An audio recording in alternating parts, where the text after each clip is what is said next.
Got I'd it. love to visit it. I'd love to Anybody? visit, but she moved to Lafayette. Yeah. All right. Yep. And that is. Yeah, well, from a super small town, Danville. Danville. Yeah, you know, please, I think I'm not a bit soon to go, girl. No. Yeah, I don't know. So like, it's fun to do, but it's just dirty, I'm good. But definitely fun morning right now.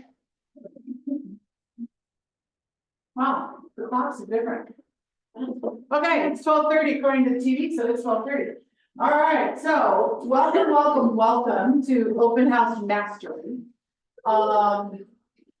This is probably one of the most, I don't know, empowering classes as far as what you can take away with this. For those of you that are not already certified in open houses, attending this will get you your certification. So, it saves you time and me time. So that's what it's all about. I'm not teaching today because you all hear my voice way too much and it starts to sound like. So I wanted to bring to you today two people who I have the luxury of coaching, who have built a really big business. And I gotta tell you, it started with open houses. Okay, they worked open houses with me in some really dumpy places. And now they have built a business where they not only do open houses at a high level, but they've built it in their farm. So the open houses are also a farming mechanism. So we're gonna talk a little bit about that. I will chime in when they get to that part, but, for those of you that, many of you have open houses and your GPS is for you, right? It's halftime of the first quarter. Right? So we all got to pick up the pace, most of us. This is a great way to do it. Open house season has arrived. And so we want to get that going for you. So I am super proud to introduce to you, if you don't already know them, Amanda and Nikki from AN Homes. So for you guys, you have opened the vault. And you are going to show us all of your best practices and secrets, and then I'm going to eat lunch and I'll chime back in later. So welcome. You got attendance. Yes, for awesome. Hello, everybody. I don't know who all we have on here. I might not be. And hi, Lee. I don't really want to stand. I just want to sit over here. That's okay. So Nikki and I, just a little background on us. I moved here about 10 years ago. I didn't know anybody whenever I moved here except for my cousins who lived in 5 parks.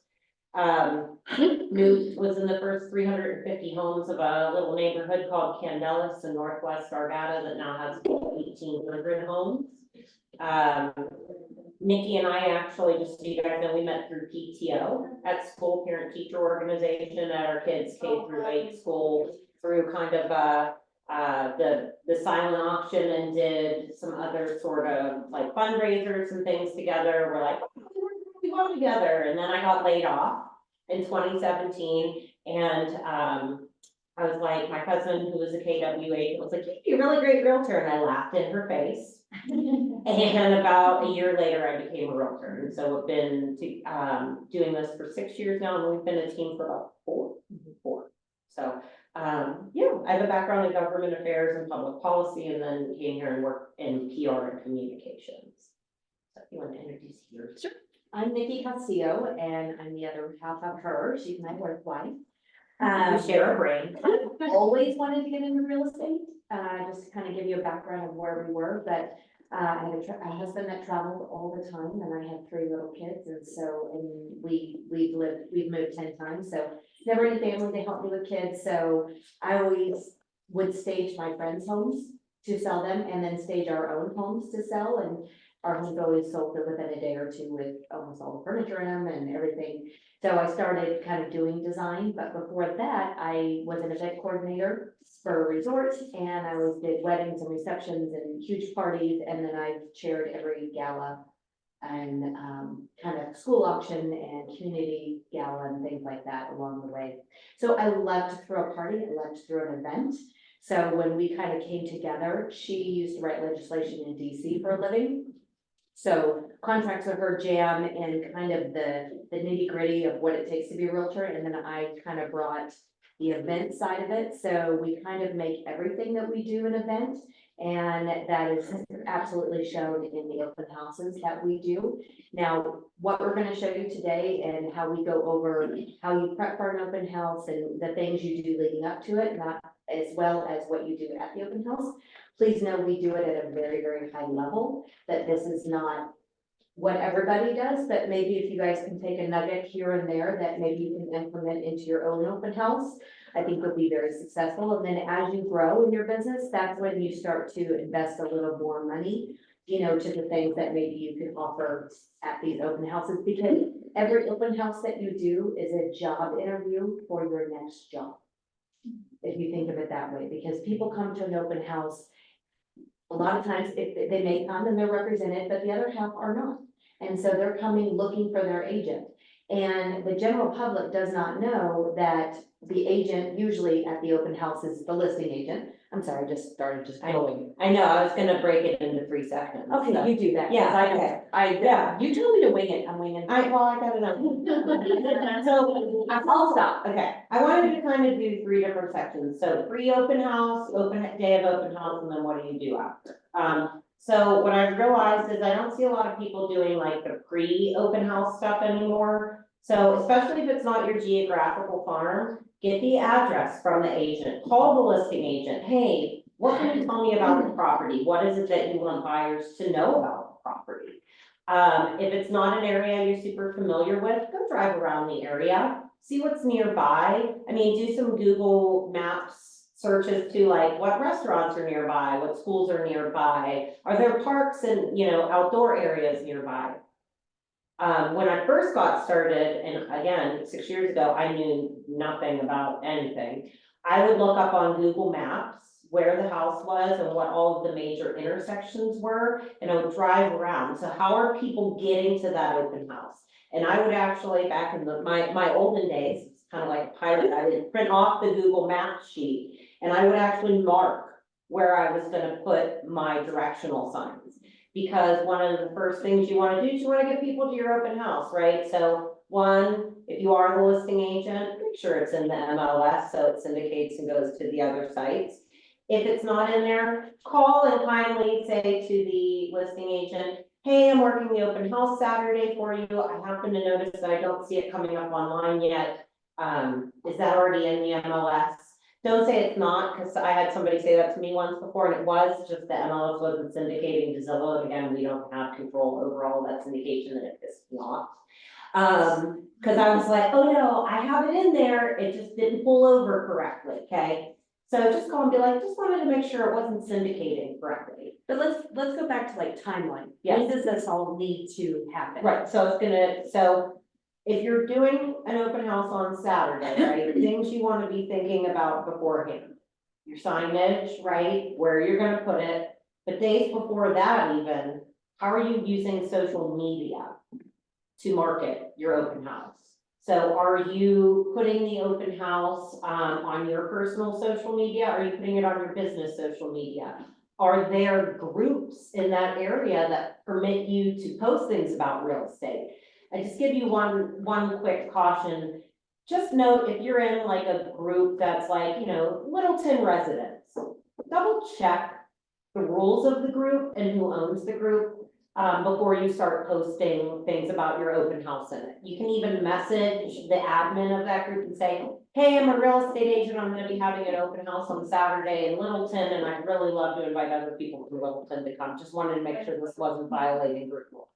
Just watch, because what I've noticed before, and even in our own group, I started a group called Candelas Residents. It has over 2,000 residents in it now. And other people will post real estate stuff in there occasionally because they don't realize that this one mom, dad was posting for their daughter. My daughter's the newest real estate agent. And I took it down. They're like, the post disappeared. I'm like, I'm a real estate agent and this is my group. Don't post your daughter. Like, kudos to your daughter. Please don't post about her in my group. So just having that social media savvy to double check whose groups they are and double checking and making sure that you're not violating any group rules, right?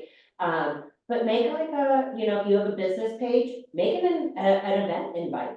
invite your sphere, invite people that you know. Hey, I'm having an open house on Saturday. Even if they're not in the area, guess what? It reminds them. You're a real estate agent. And, you know, so that's a huge way in which you're getting, notoriety, for a listing that may not be yours. You can also, like, if somebody's hosting an open house for us, call the listing agent and say, hey, would you mind if I printed my own flyers? And can I have access to your media? Like, so for instance, if somebody's hosting an open house for us and say, hey, do you want the download link to any of our media? That way you can download the high resolution pictures if you're gonna have something printed with your own name and everything on it. The only thing that we ever ask is that you put our information, that you say listing courtesy and Homes Colorado. And I don't care if you put your name on it, bring me a buyer. But again, these are all things you could be doing up to a week in advance, right? Also in advance, how are you going to get out neighborhood invitations? So here's a couple of different invitations. I'll start a couple in the front and a couple and one in the back. So just so you can see some of the invitations that we've gone and given out. So Nikki mentioned to you that she has a background in events. So we decided at sort of an early stage that we wanted our open houses to be an event. We also do some VIP broker and neighborhood open houses. And these are the types of things we go and will door knock or door litter, or however you want to say it. And Margaret's looking at me like, don't say door litter. And I feel better about going to somebody's door if I have something to invite them to, right? Hi, we're having a party on Friday, we're having an open house. We even say, like, I love Nikki always puts it, come be nosy, come for a drink, come see the service that we give our clients. And, you know, neighbors always, but I'm just a neighbor. We'll talk about this, but we love neighbors. So again, they may never come. We actually, I don't think it's on there. It was for the one we did for, Gliding Rock that we went 200,000 over asking. The people up the street, we invited them to our open house. They never came, but they told us 6 months later to list their house. So we saw the traffic that you brought, that's, you know, the buzz that you created within the neighborhood and everything, and we just, So going, and you never know, here's the other thing. Of all those people you're leaving these for and inviting them to your open house, you don't know how many of them might be thinking about selling their house, or they know someone who wants to sell or buy a house. And here you are coming and inviting them to an event. back to the job interview. Yep. So they're seeing how you market someone else's property, how you are inviting people to come, because nobody knows a neighborhood better than a neighbor. And so if we can get some of them to come, one, it looks busy, and then two, people can have conversations about the neighborhood, and we always invite them into conversations, you know, tell us about the, you know, the neighborhood, what do you love What's your about it? favorite thing about the Yeah. neighborhood? So, okay, just. Oh, another thing about the door, Yes, if you're not gonna knock, if you're just going to leave something at their door, most everybody has a Ring camera. Just say, hi, I'm Nikki. We are having an open house down the street and I wanted to invite you. I hope you can come. Yeah. Because it's not a solicitation, it's actually kind of an invite to an event that we're throwing. though I will say, if they have a no solicitation on the door, I don't leave it. I respect that. Some people do, some people don't. I just respect that. Do you get in trouble if you leave something? My husband opens the door and accosts people all the time that leave things at our house. So yes, there are those people. So blunt. I know, if it's an invitation, I still leave it. Yeah. Because I'm not, really, truly, I'm not saying, here, lawn care for $25. Yes. I'm inviting you to a party. It's an invitation. So that's how I look at getting around it. If someone left me, and I have a big no soliciting sign next to my door, and I would love somebody to leave. I don't want you knocking on my door, because I don't want to talk to you. And you're making the dog upset and everything else. But if you leave something on my door, I'm happy to look at it.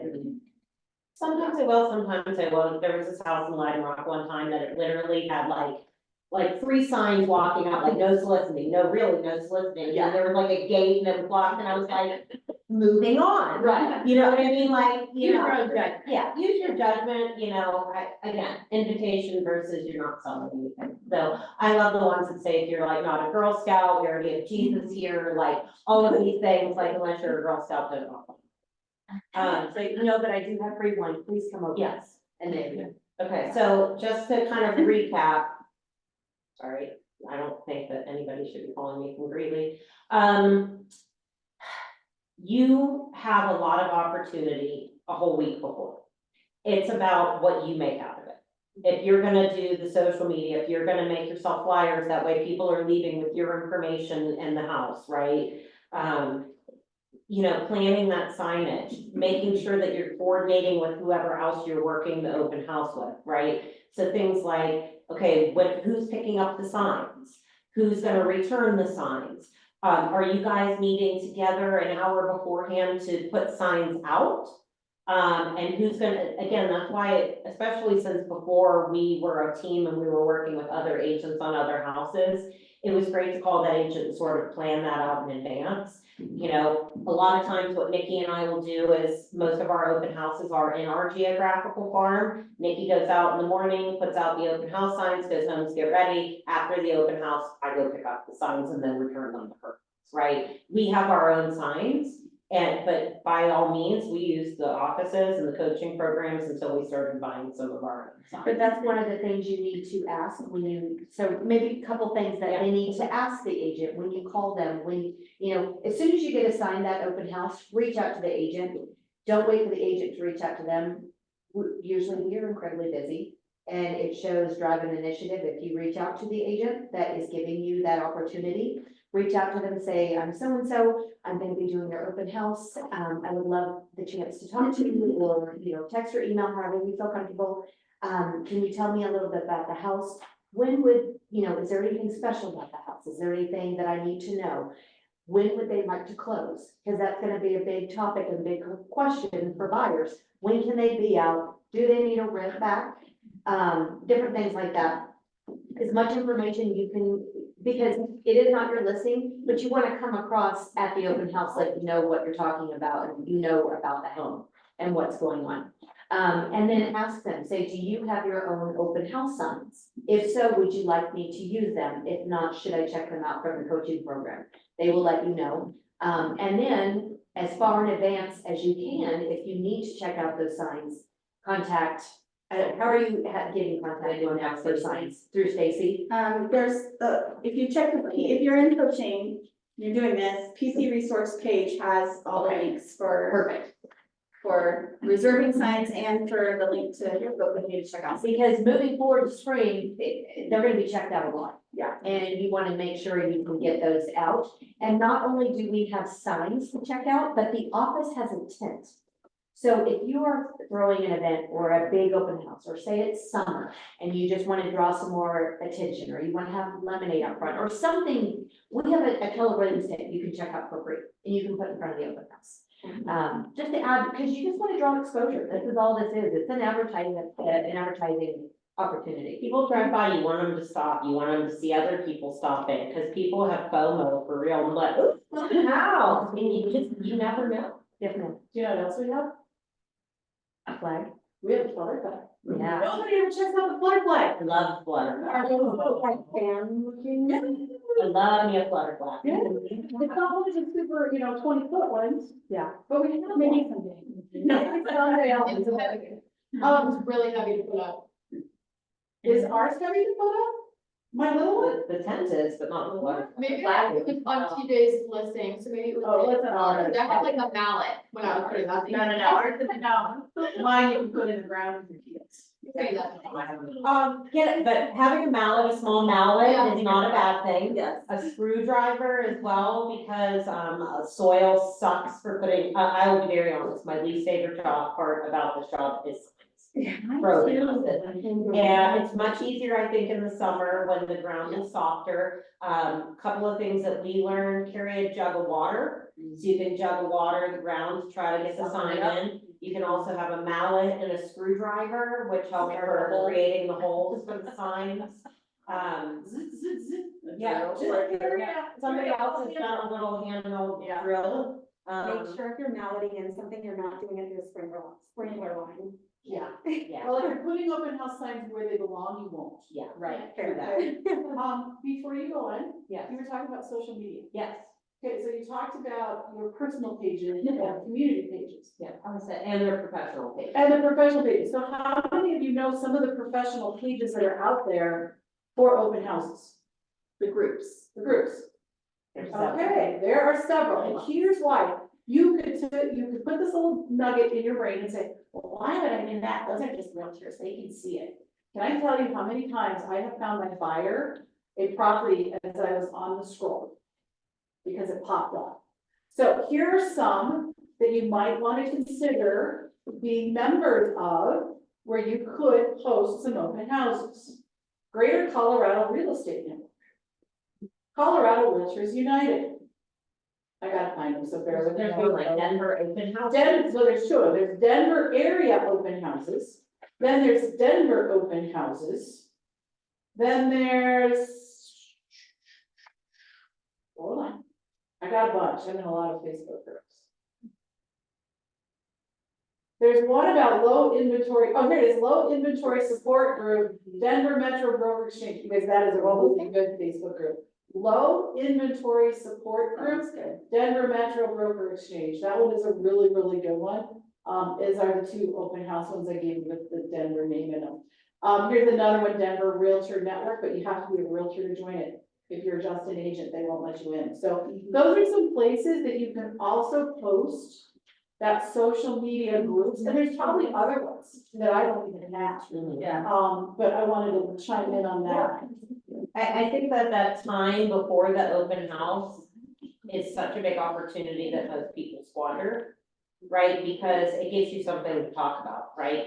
Even if it's a daily picture of part of the house and why you like it, and that, you know, I mean, make it interesting, not just open house Saturday. Say what the house is, 3 bedroom, 3 bath, what's cool about the neighborhood, 10 minutes to downtown. I mean, fully remodeled, like. Familiarize yourself with the listing and what stands out to you that you think other people should know. I have a question. Yeah. Do you create Facebook events for your open houses? Usually, yes. Okay. And invite people to them. Yeah, and I invite people to them. I don't even care if you don't live in Colorado. I just waited, oh, I saw you at an open house, what a pretty, blah, blah, blah, blah, blah. Yeah, awesome. Hey, my cousin's gonna sell in Northern Colorado or Northern California. Do you know any agents there? You bet I do. I'll take referrals all day. And I want to turn all of my clients into referrals all day long. So yeah, so neighborhood invitations, how are you gonna market it within the neighborhood? What are you doing with signage? What are you doing with social media? Are you reaching out and getting to know the listing agent and finding out what sort of, you know, things you might need to know from them? Another thing you might do with your free homework, say you went and you drove the area, if there's a local community center or library, or maybe even pop into the grocery store, if they have any local publications of the area, because a lot of people are moving in from out of state. So I'll just show you this, but there's this one thing that gets delivered to our neighborhood, or ask the home seller. If you have a publication that gets delivered to your neighborhood that talks about the area, and then maybe leave those out, but that way you can offer something as kind of that little local expert of more that's offered in that area. So that, we just spent almost 30 minutes talking about all the things you can do before then. There's a lot. One more thing, yeah, I can chime in. So you guys probably haven't dealt with this in a very long time because it's your business partners. But one of the pre-works that I would do is if you are working with someone that you are not an official business partner with, you need to have a conversation about the leads that come in. I can tell you stories when I started in 2015, there was an agent in our coaching program, just like all of you. And we would get open houses and I was this particular individual, and I, by the way, it was not Stacy. She and I went and worked in open house together. And I had actually been warned by Stacy about this individual. I'm like, oh, that had to be a fluke. You're just so nice. Like, she'll never do that to me. I'm having these amazing conversations with these people, and the minute she realizes that they're a potential client, she does this and steps between us and steals the lead right out of my hands. Starts talking to them and like just win. And I have that. and the sign-in sheet, she took and never gave me a copy. No, that's happened to me before. I only worked one open house with her. You only worked one open house with her. And then we start working open houses together. Yeah. Here's the thing, you guys, don't be Chris. I can say that, I don't know her last name, and she's no longer a broker, so. And it's a pretty common name. Don't be Chris. Um, But talk Yeah. to your partners in advance of how you're going to split leads. Yeah. Okay, there are multiple ways to do it. You can say, we'll just have them do a sign-in sheet, and you take the evens and I take the odds. Okay, it's chips, Paul, every other one. You could say, as they walk in the door, however it works. You could say, well, we'll divide them up, but you know what, if they're connecting better with you, you go ahead and take that lead because you have a better chance of closing them after we get mine. Right? You guys decide, there's no wrong answer. I've had agents say, okay, any lead that comes in here, you and I are gonna split it 50-50 and work at 50-50. You good with that? I don't like that way unless you're business partners, but it's an option, right? There's no wrong answer. Just talk about it before you start, because I don't wanna referee it after the fact. A really good option too is if they are connecting with the other agent, you can always give each other a referral. That way it's fair for everybody. It could be 10%, 15%, something just for your time. Just talk about it before you go. Please. Yeah. I do with the lender. Yeah, do with the lender and get all The the. lender, yeah. Yeah, go with the lender, get all the leads. I mean, we usually, even though we're working, we still just trade off. And if we have somebody else that works the open house with us, we usually like, a lot of times if it's our listing, we're pushing whoever's there with us to, take a lead and bring us a buyer, like. We don't like to double in deals. Yeah, it's not my favorite thing, even though we're doing that right now. But it's not my favorite thing. The other thing is we have a sign-in sheet. I don't stop people to something, well, let me stop. We're gonna go to day up. Okay, 'cause I'm trying to keep us on track. Okay, Any questions about free open house. front. Zone land? Are you awake? Oh, there's people there. Pictures. Yeah, or maybe there's people there. I just wanna mention that, Mitch will put a flyer together for you very easily, Mhm. with your name on it, and they will give credit to the listing agent, but that's an easy thing. Yeah. And it's also great if you have a good lender, that you work with, just send them the listing ahead of time and say, can you just do me a brief little sheet of what the interest rate is, what their payment would be at this price point, if they're putting 20% down, 25% down, 30% down, something like that. It's a good conversation piece also at the open house. Yeah. If you don't have a lender there with you, that can answer questions.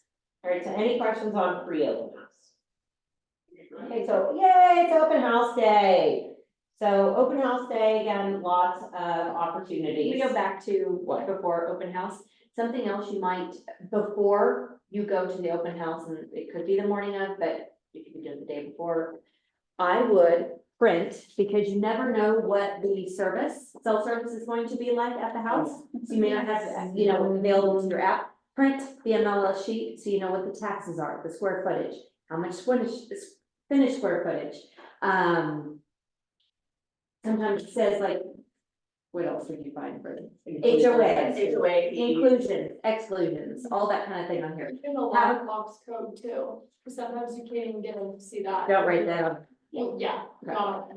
And then I also print out a list of the comps and what's on the market, what's pending, and what just closed in the last 30 days within a half mile of here, because people are like, well, what's, compared, and then, sorry.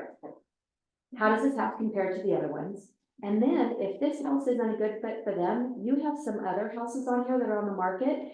And you're like, well, if this isn't a good fit, I know the one down the street has one more bedroom. If you would like to go see it after the open house, I would be happy to show it to you. If this house isn't a great fit, you have ways to talk to them about getting more business. Well, we'll talk about that as part of. Yeah, but this is something print before. Yeah, print it before. Yes. All right, And one other thing you can do, if you really wanna go the extra mile, go preview those active homes. Yeah. If you go preview those homes that are active within a half a mile of the home, that will make you even more knowledgeable in a neighborhood that's not your back door, Mhm. okay? All right, Okay, so day of, we talked about signage, so if you did your pre-work, you probably know where you wanna put your signs, you're coordinating with your partner, getting those signs out. It's good to do that at least an hour, I would say, Mhm. before your open house, that way it also gives you some time to come back and set up. Nikki and I sort of have a thing where we like to make people feel comfortable, welcome at home. So we'll take you through some of the things that we offer. So things you might wanna, when you're talking to, an agent beforehand, but you might just wanna have, if you do a lot of open houses, sort of an open house kit. So things like, not reusable, like disposable booties. It could have been a really, really busy, first day on market, all the booties are gone, and they don't want people walking in the house. Yeah. And a lot of people, elderly especially, it's really hard for them to take their shoes off. So if you could keep some booties in your car or in your kit, that would be great. A little trash can for the booties. Yeah, You can even go to the dollar store, especially during the winter time, and get a plastic mat that's like this big rectangular that people can put wet shoes on. I mean, it's $5. If you wanna throw it away afterwards, throw it away afterwards, whatever. they don't Right. get the trash cans for $1. They're really cute little Yeah, wire. little wire trash cans, you go to the dollar for getting stuff, and then you're just coming with your own things. We also, again, when I know it's not my listing, so one of our favorites, the Febreze bamboo, it smells really light and clean. Put it in your bag and just walk through as you're turning on all the lights in the house and familiarizing yourself with the house. Little spritz, you don't want so much that people are like, but, There's a dog, there's but yeah. cigarette, there's, people have their own body. everyone has their own smells, but, and Especially the intrude way, when people people really lie. like other people's smells. So that, I usually like to carry like, disinfectant wipes and Windex. And paper towels. And like, just get yourself a reusable bag, make that your open house, especially this, I got really started on too back when COVID was a big thing and I had to bring gloves and, but you never know what you're walking into. And again, while it might not be your listing, you're the person representing it that day and interviewing with other people for that job. So if you get in there and, and there's, just dog smudges all over the backsliding glass door and you're gonna be staring at that all day, I'm the person that sprays it down with Windex once it's done, right? We have a pack of disposable wipes with us that we take, that's good for all surfaces, because not everybody lives as clean as you would hope. And then toilet paper or flushable wipes is always a good idea to keep in your kit, because you never know, you're there for, 2.5 hours sometimes, and There must not be toilet paper, so just make sure that you have things to make sure you're safe and comfortable. I mean, during COVID, I was walking around spraying every doorknob with Lysol, right? You know what I mean, and stuff like that. Some houses I still might go through and spray the whole house with Lysol. But just have things so that, you know that you're there and say you spill something. Oh crap, I don't have any paper towels. I am always have a roll of paper towels in my trunk, it's just a thing. So that's sort of your setup, so then you're doing your signs and things like that, you're coming to the house, we wanna make sure that all the lights are on, right? All of the windows, like the blinds and stuff are open, unless there's something on the other side, you don't really want to see. I know this is Colorado and this will be somewhat controversial, we are very casual here. I would say not dress up, but dress a little more professionally, even if that's just jeans and a blouse. Try not to wear sweatpants, try not to wear, I wouldn't wear this to my own house, okay? The other thing that we do is we have name tags made. I highly recommend getting yourself a name tag. It just shows that you're the person in charge, if you will. They get a chance to look at your name. They might keep forgetting your name, but they can keep looking at your name, right? So again, just establishing who you are.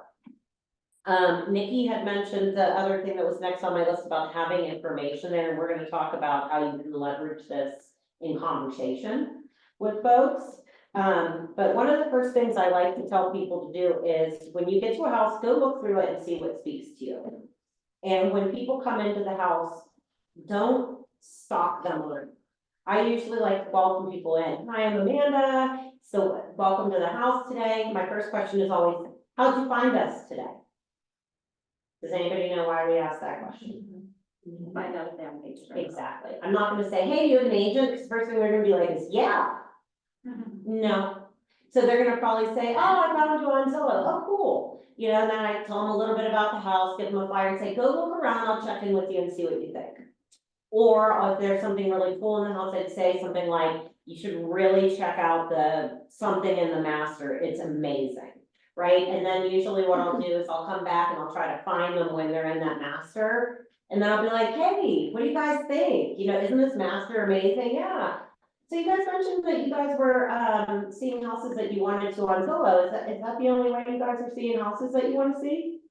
Oh, okay. Yeah, 'cause, you know, not all houses have open houses. So you're probably missing a lot. Okay, you know, then come back downstairs and tell me what you think about the rest of the house. Like, you're kind of giving them doses of information. You're giving them doses of, oh, maybe I'm not really seeing all the things I wanna see, but you're also not stalking them and making them uncomfortable, right? You know, and then we like to, at our houses, we always do, we sort of have in the kitchen, all the things. So we'll be like, hey, we have a sign in, if you guys wouldn't mind signing in, we'd love to be able to follow up with you or your agent. We always invite them to have something to drink and a nibble. A lot of times we'll order cookies from Cheryl's Cookies. They're all individually packaged and they're delicious. And people are like, oh my God, cookie, I love a water. And then they stand there and then they start drinking it and talking with you, right? So it's sort of a hospitality ploy to get people to stay longer. Nikki and I are all about branding. We love branding things and tchotchkes and giving people things. Gifts are my love language. So we're always like, one of my biggest things always was, I want a pretty pen. So we have like nice pens, and I always tell, like, when, especially when the ladies come in, I always go, ladies need a pretty pen. And nobody ever says no to a pretty pen, right? We have wine openers,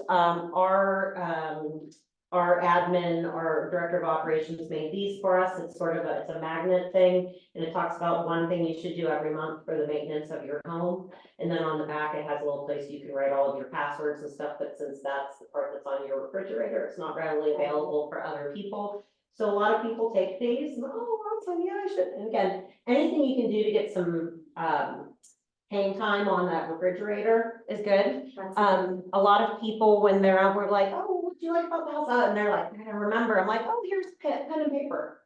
Why don't you go ahead and write down what you think about the house, you know, while you're out today. We also have when people are like, oh, I wonder how big, oh, I have a tape measure right here with a leveler, so you can go ahead and measure. Yeah, here, let me help you measure where you think your new house is gonna go. We're helping them see themselves in the space. We all have to bring our own bags everywhere. So we have these bags, and then my personal favorite are these. They go in your purse and you can open it, and then out comes a little bag, which of course is branded to us. I go to CVS like all the time and people are like, that's genius. I usually have an extra one in my purse. Here we go. Have a great day. You're handing people your marketing.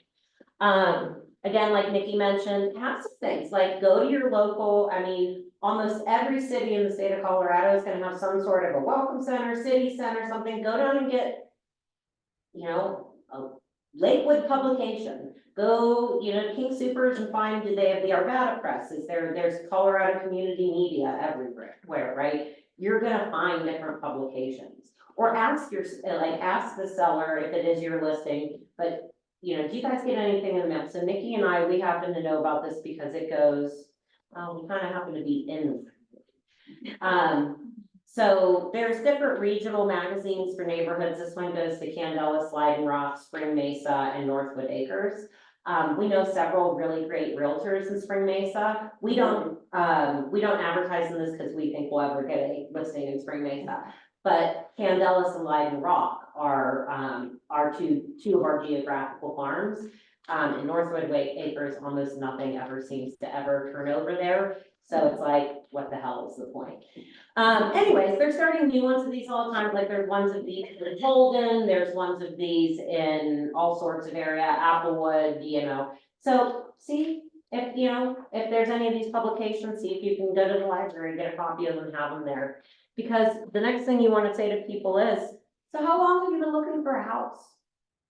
It's gonna tell you a lot. If they're like 2 years, you're like, awesome, have a great day. Have a great day. Give me that water back, you know? No, I'm just kidding. But it just tells you, oh, we're new to the market. Oh, this is our first house. Oh, they're gonna tell you something, right? Oh, we've been looking for a little while. Oh, well, how's it going? Just ask questions. How's it going? What do you think, what are you guys looking for? And say you familiarized yourself with the houses that are in the area, you know, there's a really great house like this one, they say, oh, I love this house, but we wish it had one more bedroom. You know, the house down the street, you know, because you're finding open houses on Zillow, the one that's not having an open house, it's actually the perfect house for you. Here, let me show you this, yeah, okay. Here's my only thing I will say about meeting people. Do not go by yourself if you don't know them. People are weird. Make sure either you have a spouse go with you, you have a friend go with you, you have the person who is working the house, open house go with you. And if you've not heard this before, through our company, we never let you guys host an open house by yourself. Don't ever, it's not worth it. There's too many bad stories out there. We don't ever want any of us to And do one. always let your loved ones know where you are that day. And, you know, we used to talk about this back in the day, but, have a code word or a code person or someone on speed dial that if you are in trouble, you know, you just call them and one of the things that they used to say was, you know, say I'm calling my husband, Michael, can you grab that red folder for me? I need that for the open house or something like that. Red folder means I'm in trouble, get over Call here, call the cops. cops. So just come up with your people, let them know where you are for the day. And you need to have a code word, do, but have some way to notify somebody that you're in trouble. And you should always have the phone numbers for Bob Isabel, Yeah. Charles Coleman, Margaret Gade in your phones. That if you are in trouble, it's the reason we have two of you there, one of you still can text. All right, you text all three of us and one of us is gonna jump. Charles will jump in the car and be on his way, right? I'll be on the phone 911 because I can't help you other than 911. Hit him harder, right? Right, but one of the three of us will get that text and help. So make sure we are in your phone, right? And once I help coordinate a lot of open houses, it doesn't mean if you sent me that text, I would know where you are. Right. So find a way, right? If you have Apple phones, right now, the three of us, I'll share. at any given point in time, I know exactly, I could look at my phone right now and I can tell you where they are. This one was driving home in a blizzard one day, I was checking every hour to make sure she was still on the road. She came back from out of town, I made sure that she was at her house because I, again, was worried. Right, we check on each other, it's who are those people that, so if I was, like, we hosted an open house last weekend, right? I know, all I had to do was send a 911 text to either one of those, even if they didn't know I was at their listing, they could have found us at heartbeat. So who are those people who use technology to help you? I'm not scaring you, I don't wanna scare you, I just want you to be smart. There are also apps out there that you can get for free or through, RE Colorado used to have one, that if you pushed a button and you didn't push a button again within 10 minutes, they sent calls. Yeah, that happens with Sentry Lock sometimes, and I forget to turn off the agent notification, and my husband will call me and be like, why are you just gonna phone call saying that you could be in trouble? Two other quick things just about safety. I have had situational awareness, I think for me, it's like being in DC after all of the things that happened after like 9/11 and all of that, I'm just situationally aware.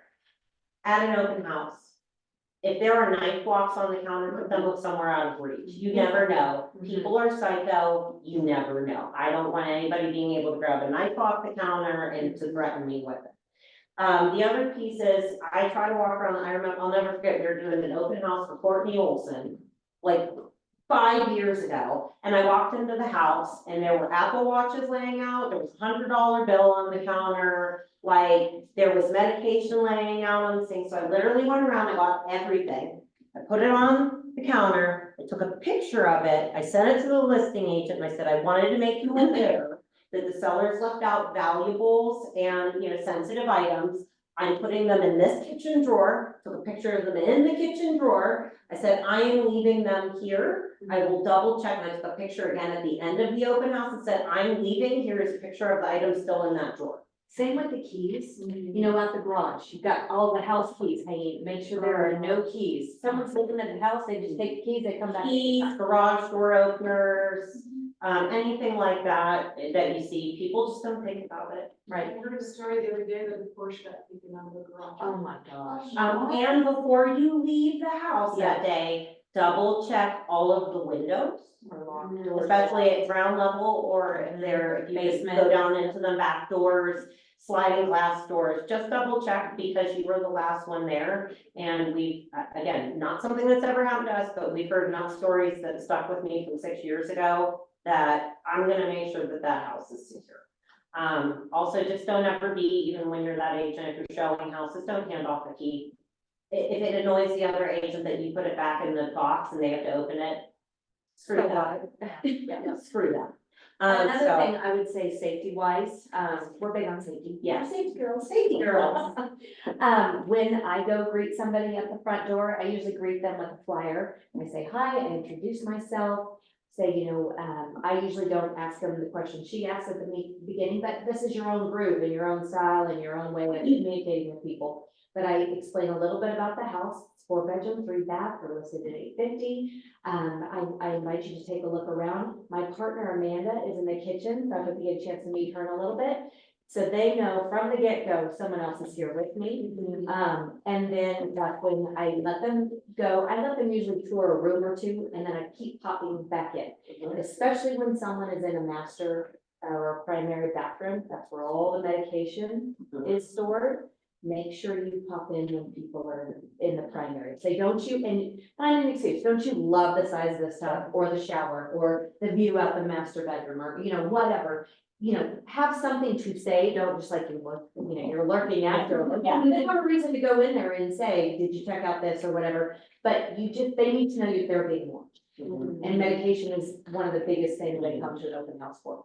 yeah, but it's like, you want to do it in a way where it's like kind of fun and, I think, fun and playful, not like stalker creepy. Right. Like, how are you guys doing? What do you think? Right? Be more funny, ask specific questions. Right. One of my other favorite new questions is, where did you all travel from to be with us today? So finding out, oh, we're just local. We love local. Like, I live in Arvada, 2 apart. Or, oh, we're here from Texas. Awesome. We have a lot of people that are moving here from Texas.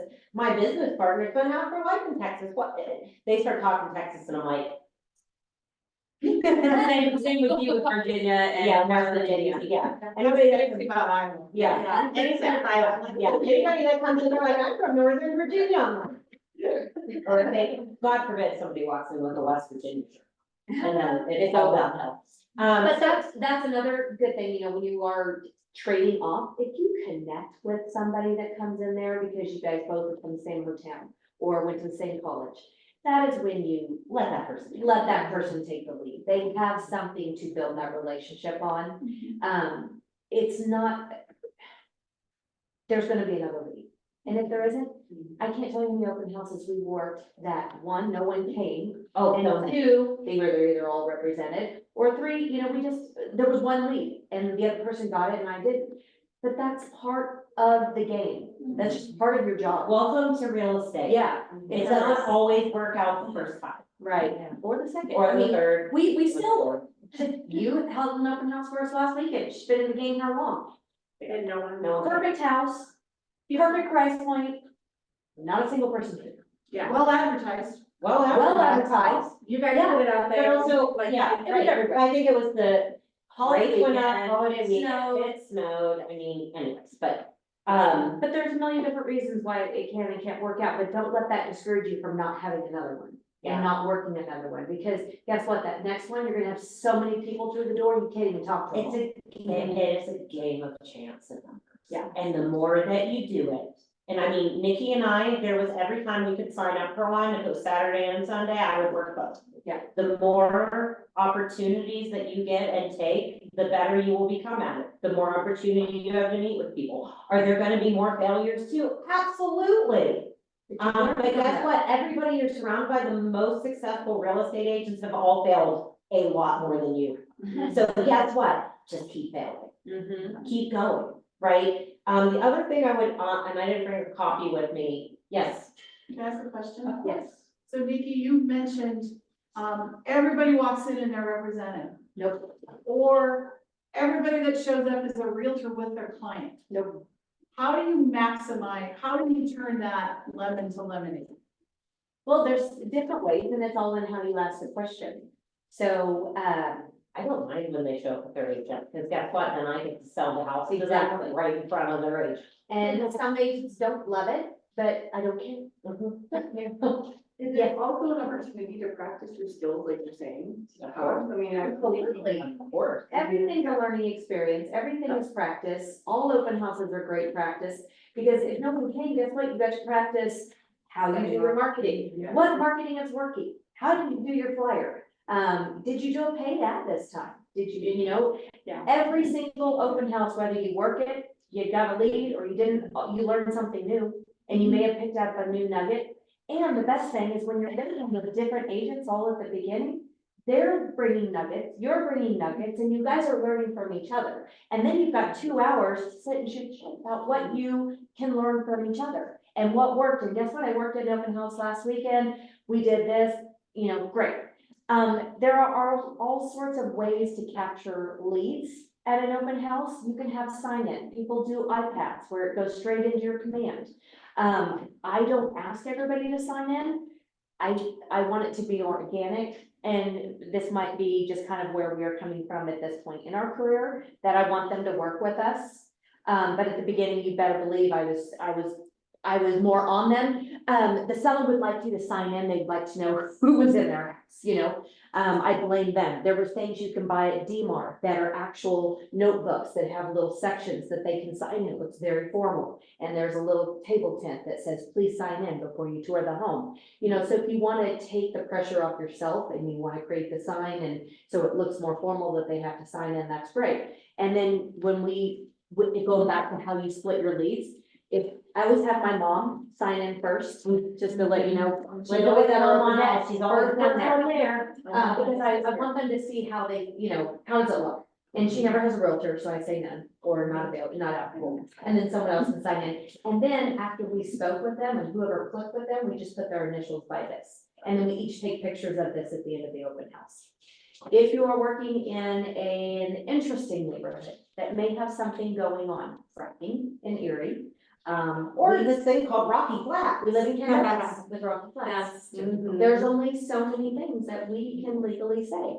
So I have a laminated thing that I keep under a sign-in sheet, that if anybody has any questions, I can tell you my personal experience, but here's Document from the EPA in the state of Colorado that talks about the most And then successful. I can Cleanups send more, and yeah, super I fun can send more history. resources if you'd like. I can email it to you. If you want to go ahead and sign in, I'll go ahead and email that information over to you. That's so smart. Whatever. Can ask, talk to me about Rocky Flats. Yeah, if you ever have somebody that needs to talk about Rocky Flats, call me, and then I also have, so the other thing is, we, in terms of our neighborhood, we have scientific people that they can talk to. My neighbor is a retired Don't go on something. something. We know the experts that can relay the information.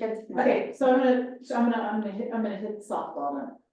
So if you have an agent, if you have people that walk in with their agents to your open houses, and buyer's agents who are smart will do that. Because that way they don't have to be at somewhere at a dedicated time, it's a great way to play catch up, okay? So, man, it stinks, everybody that came in, their agent was with them. Okay, if they're not a Keller Williams agent, right, I love your answer, right, they get to sell their house to their agent and their buyer, but here's the other thing. How many of you guys know about the reward that Keller Williams gives you for growing our company? Yeah, profit share. Right? So it is an opportunity to build relationships with other agents who are outside of our family, who may not be getting the same level of support and training that you guys are all getting, and to bring them into our fold, into our family. You mentioned Courtney Olson. Mhm. Were you with me? I don't remember. You know how I met her? Yeah. She worked at Metro Brokers. She came to an open house at a listing I had. Her buyer went and ran around the house, and it's Courtney and I who talked. She's now one of my best friends in the industry. She gets all of it. She had a ton of open house opportunities from her for years. And she came to Keller Williams, and guess who? She named. And she's a big team. Right, so You never it's know. an opportunity, even if agents walk in the door, I don't want you to see that as a, this is a waste of time. Turn it into lemonade and build a relationship, not with the buyer, but with the agent. Or what if you have a listing, but you're working in another open house? Say, well, what are your, what are they looking for? Well, let me just let you know, I have another listing, just in case you would have a buyer for that. It's a way to market your own listings if you have one to this agent that's walking in the door. Just be careful doing that if you're in one listing agent's house. Right. So remember, there are eyes and ears everywhere, even Yes. if you can't see them. Yep. Yes, so the phone calls that I do not like to get are, Margaret, I need to talk to you about what happened at the open house this weekend. Okay, what happened? Well, your agent Susie sat and talked to this buyer about her future listing and didn't have a single conversation about helping sell the listing that they were standing in. Okay, This is accurate. right? Right, you've got to make sure that it's been, Right. this is absolutely not the right house. Right. All I'm telling you is great advice and be aware of what you're doing and and how it could be perceived by the eyes and ears, right, okay? I had another one time, this was the funniest story, he's not here anymore either. He's working in open house, the listing agent, is trying to make sure they know. There is audio and visual recording happening and the seller is watching every footage of it when they get home. So this particular coaching agent client, former coaching client, proceeds to tell the people who walk in the door, yeah, I know, the floor plan on this one is really, really choppy and it's completely overpriced, but if you go down the street, there's this great property down there, you should go look at it. How can you do that if you are literally told they're watching you recording? Even if they You're didn't- more. Like, yeah. Even if they're not, Yeah. yeah, It doesn't matter. This, that. You don't know who they're talking to that came in here. What if it's a neighbor? What if it's their friend? What if It's they not know even it's the not friends. her? But it's not your kind of friend. It's not really talking about you. Yeah, you don't know who you're talking to. That is a wild. You learn early on, whether it's open house or showing, that even if you walk in and you're like, this is the ugliest house I've ever seen, you do not say that out loud. Because those people might love it, they might think it's kitschy and cute. Exactly. And you do Right. not say anything negative. Those are things like. Yeah. Yeah, I have, because I do a lot of the design and I do a lot of staging. Our buyers always come in, they're like, Nikki, what do you think? I'm like, why don't you tell me what you like about it so far? Just some way to like, because I walked into a house the other day with these people and it was this old Victorian that was like a 20-year-old house but made to look old. Hot mess. They loved it. Loved it. And I mean, thank God I didn't put my opinion out there, because my opinion is not their opinion. What am I Well, there find for? your house. I'm there to guide and I'm there to coach if needed, and I'm there to give my opinion when asked, when I know what they like. I'm not gonna say that is hideous, and they're like, "I love it, that's not a great thing." Right. Yeah, So to say the layout's choppy right off the bat or anything like that, even that, some people want more divided spaces. do. Some people want the big open, so you just don't put that out there, like, I mean, I think that your opportunity is if they come in and go, oh, I don't like the layout like this, it's too choppy, you can go, okay, well, maybe then you can say, maybe there's some things you can change about the house. Or maybe Opportunities to. maybe there's a different house that I can help you find, but you don't be the one to say it, like, ever. So out of curiosity, how do you guys usually, like, if somebody comes in with an agent? Previously, what I've done is have them sign in and then gotten their agent's card separately. That's different. I don't understand either. Sign in. I'll ask. You don't have to sign in at all? No. No. Okay, so I do like to ask the agent for their card, Yeah. simply to just thank them for bringing their Yes. person, and Yes. usually I'll text them after. Yes, but you don't want their client's information. Because you never want to be a proof of sign cost. Yes. Okay, Because I've always send done them an both, but email. that makes sense. Yeah, send them an email, Okay. they should come to the open house, that could be Yeah. like sign crossing, because They have an we agent. can Right. probably do that. Okay, I was gonna say, I Just have to reach out to the agent and, hey, Yeah, I just I- messaged the house, I'm just looking for your feedback, That makes sense. I've never reached out to the client, but I have still been like, oh, they run the house, or Mhm. whatever, but that makes more sense, because even that, like, it's turned into, an agent relationship with them, they send me off-market properties now, and it's like a whole thing, but Mhm. I definitely, like, didn't know where kind of that line was, so that makes sense. Right. I have a question. what about if your listing agent wanted to know if somebody comes with an agent, because they say they will call the agent later So on. just Is that- give the agent's information Just give the and agent let card. the listing agent know that that agent brought somebody to the property or. Okay, so they don't have them sign at all. Thank you. Even may, but they're more likely just giving you, give you a card. I just wouldn't be going after their client's information, just the agent, hey, just wanted to get your card and follow up with you and see what you guys thought. Okay, perfect, thank you.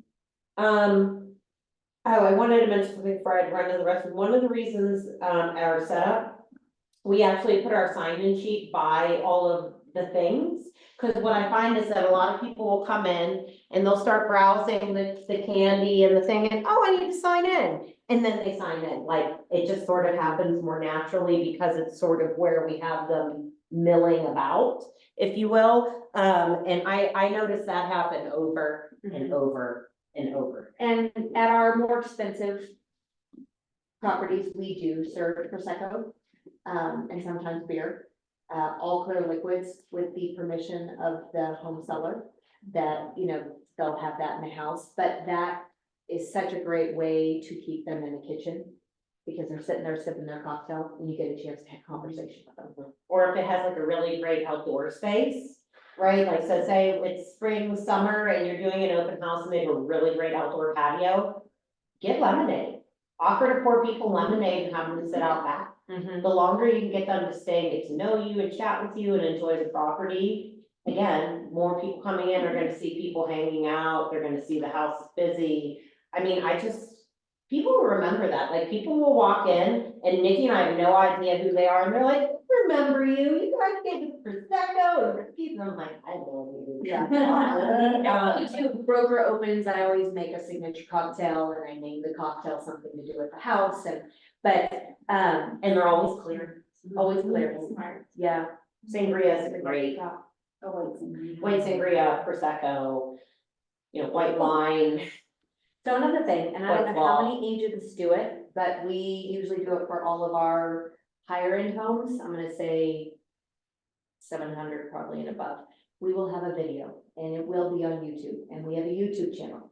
And if you are working that house for us, like this weekend, we need to find open house people for Raritan. Yeah, Okay. I was hopefully gonna ask somebody from this group, if I That's wanted. what I was today. Okay, I was too. So we have a YouTube channel that has our videos on there for all the homes that we do.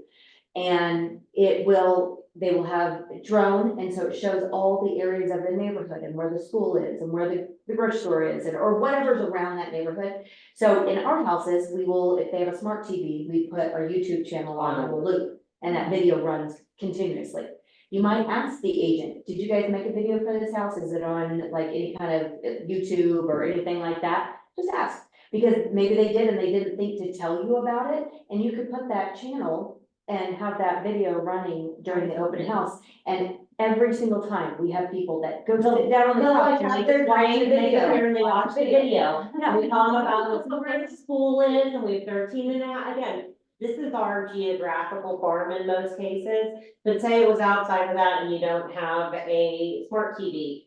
If you have an iPad, you can show it to them on an iPad, if you wanna Yes. bring your laptop and show them on your laptop, I mean, you know, whatever, I think it's just about what resources you have, again, this is why reaching out to that listing agent in advance and saying, hey, what media assets and things do you have that I could potentially use, like, I just send you my download link, here you go, here's all the, you know, web quality, high quality photos, here's the video you can download, like, as long as you say courtesy of A&M Colorado, promote the crap out of it, find yourself some clients, find me a buyer.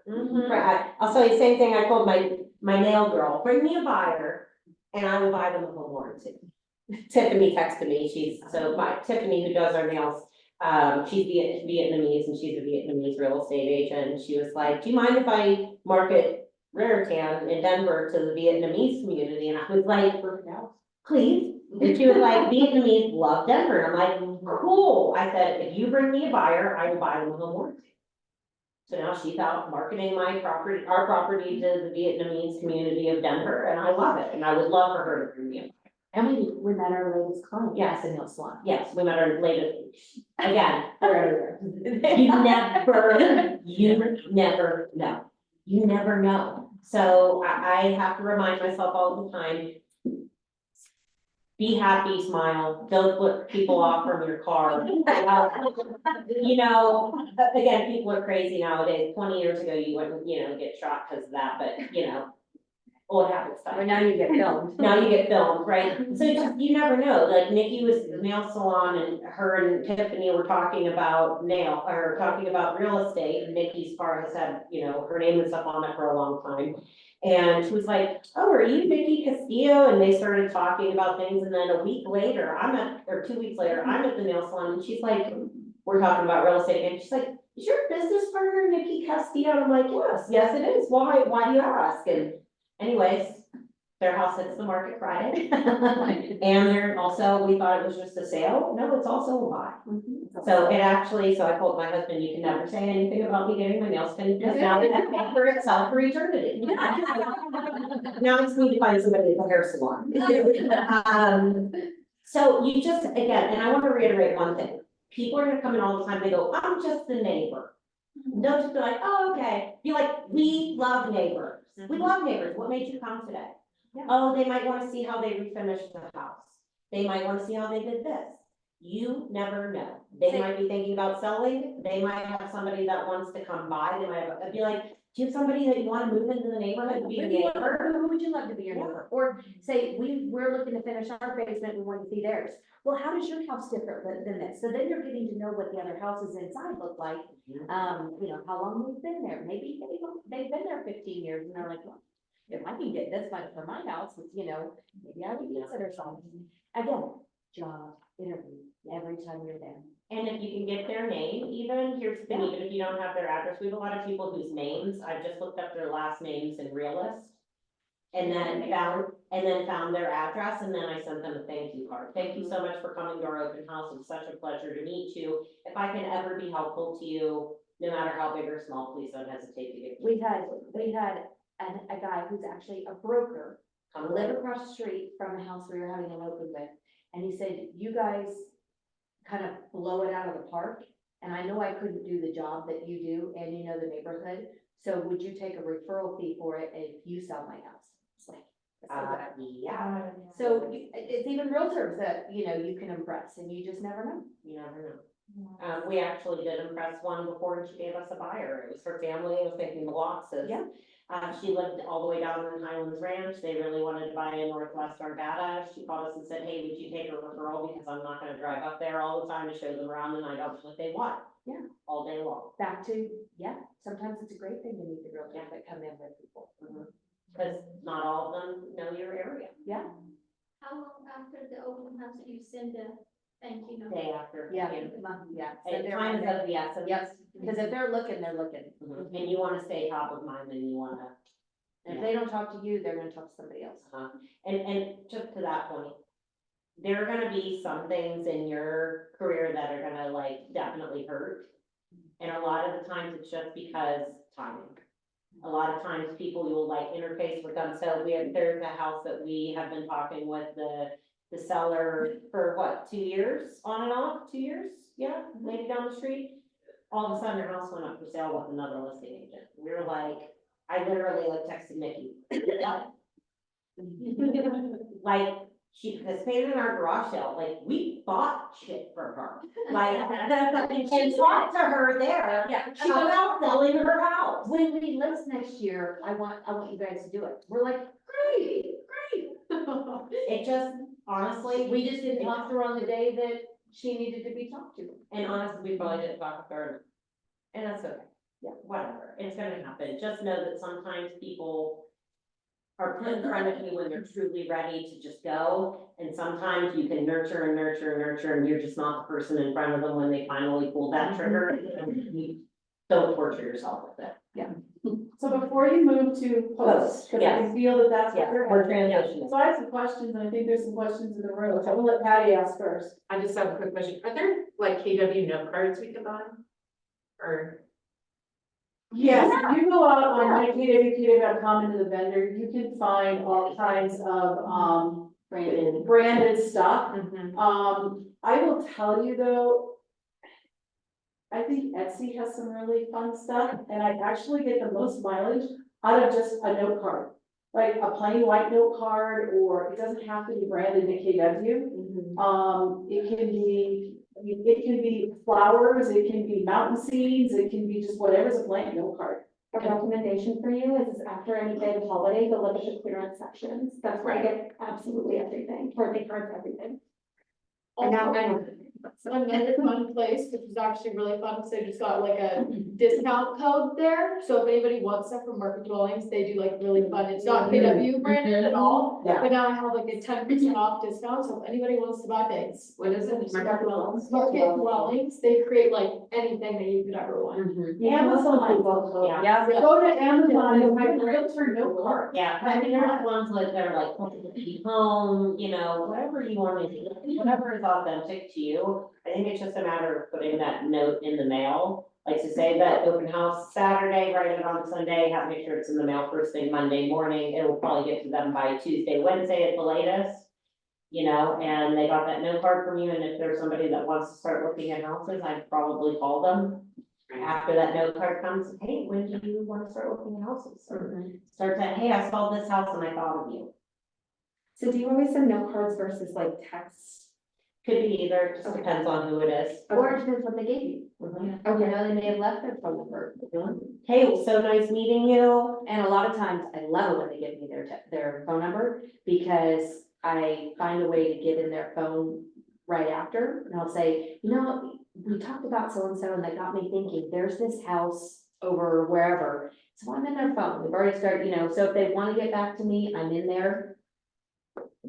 Just, So Helpful, we feel helpful. So my first question is, said help, I said weasel. what time, We feel helpful. what is the best day to host an open house? Every day, Okay, what's the best time?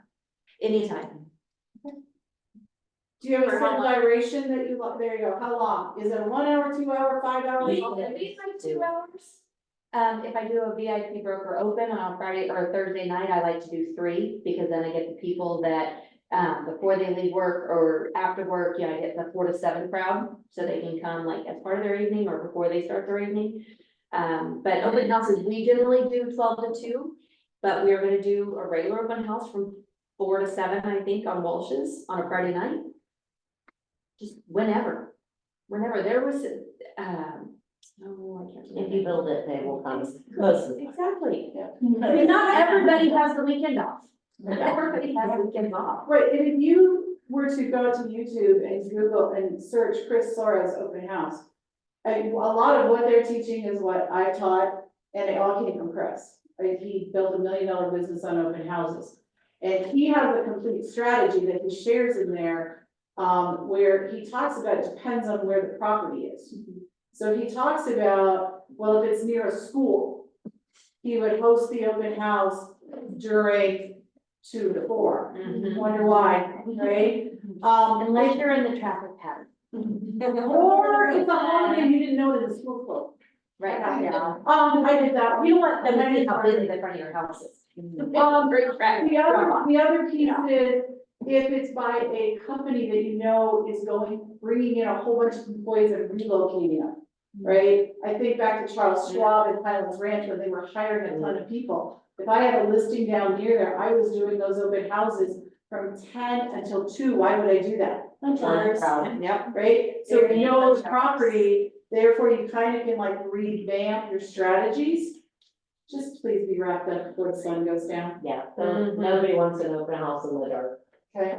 Not unless it's a VIP broker, but that's a whole different story. Okay, other questions about the actual open house?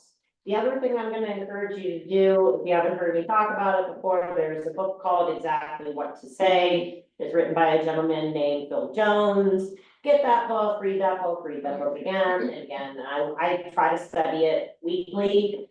It teaches you about asking good questions. What I have truly, I think, learned from open houses is that asking questions and the right questions gets people to tell you more and more and more. And then when you're able to then answer their questions or answer the things that they might want information about, What are you doing? You're establishing yourself as the expert. You're showing your work. You're showing what people get when they work with you.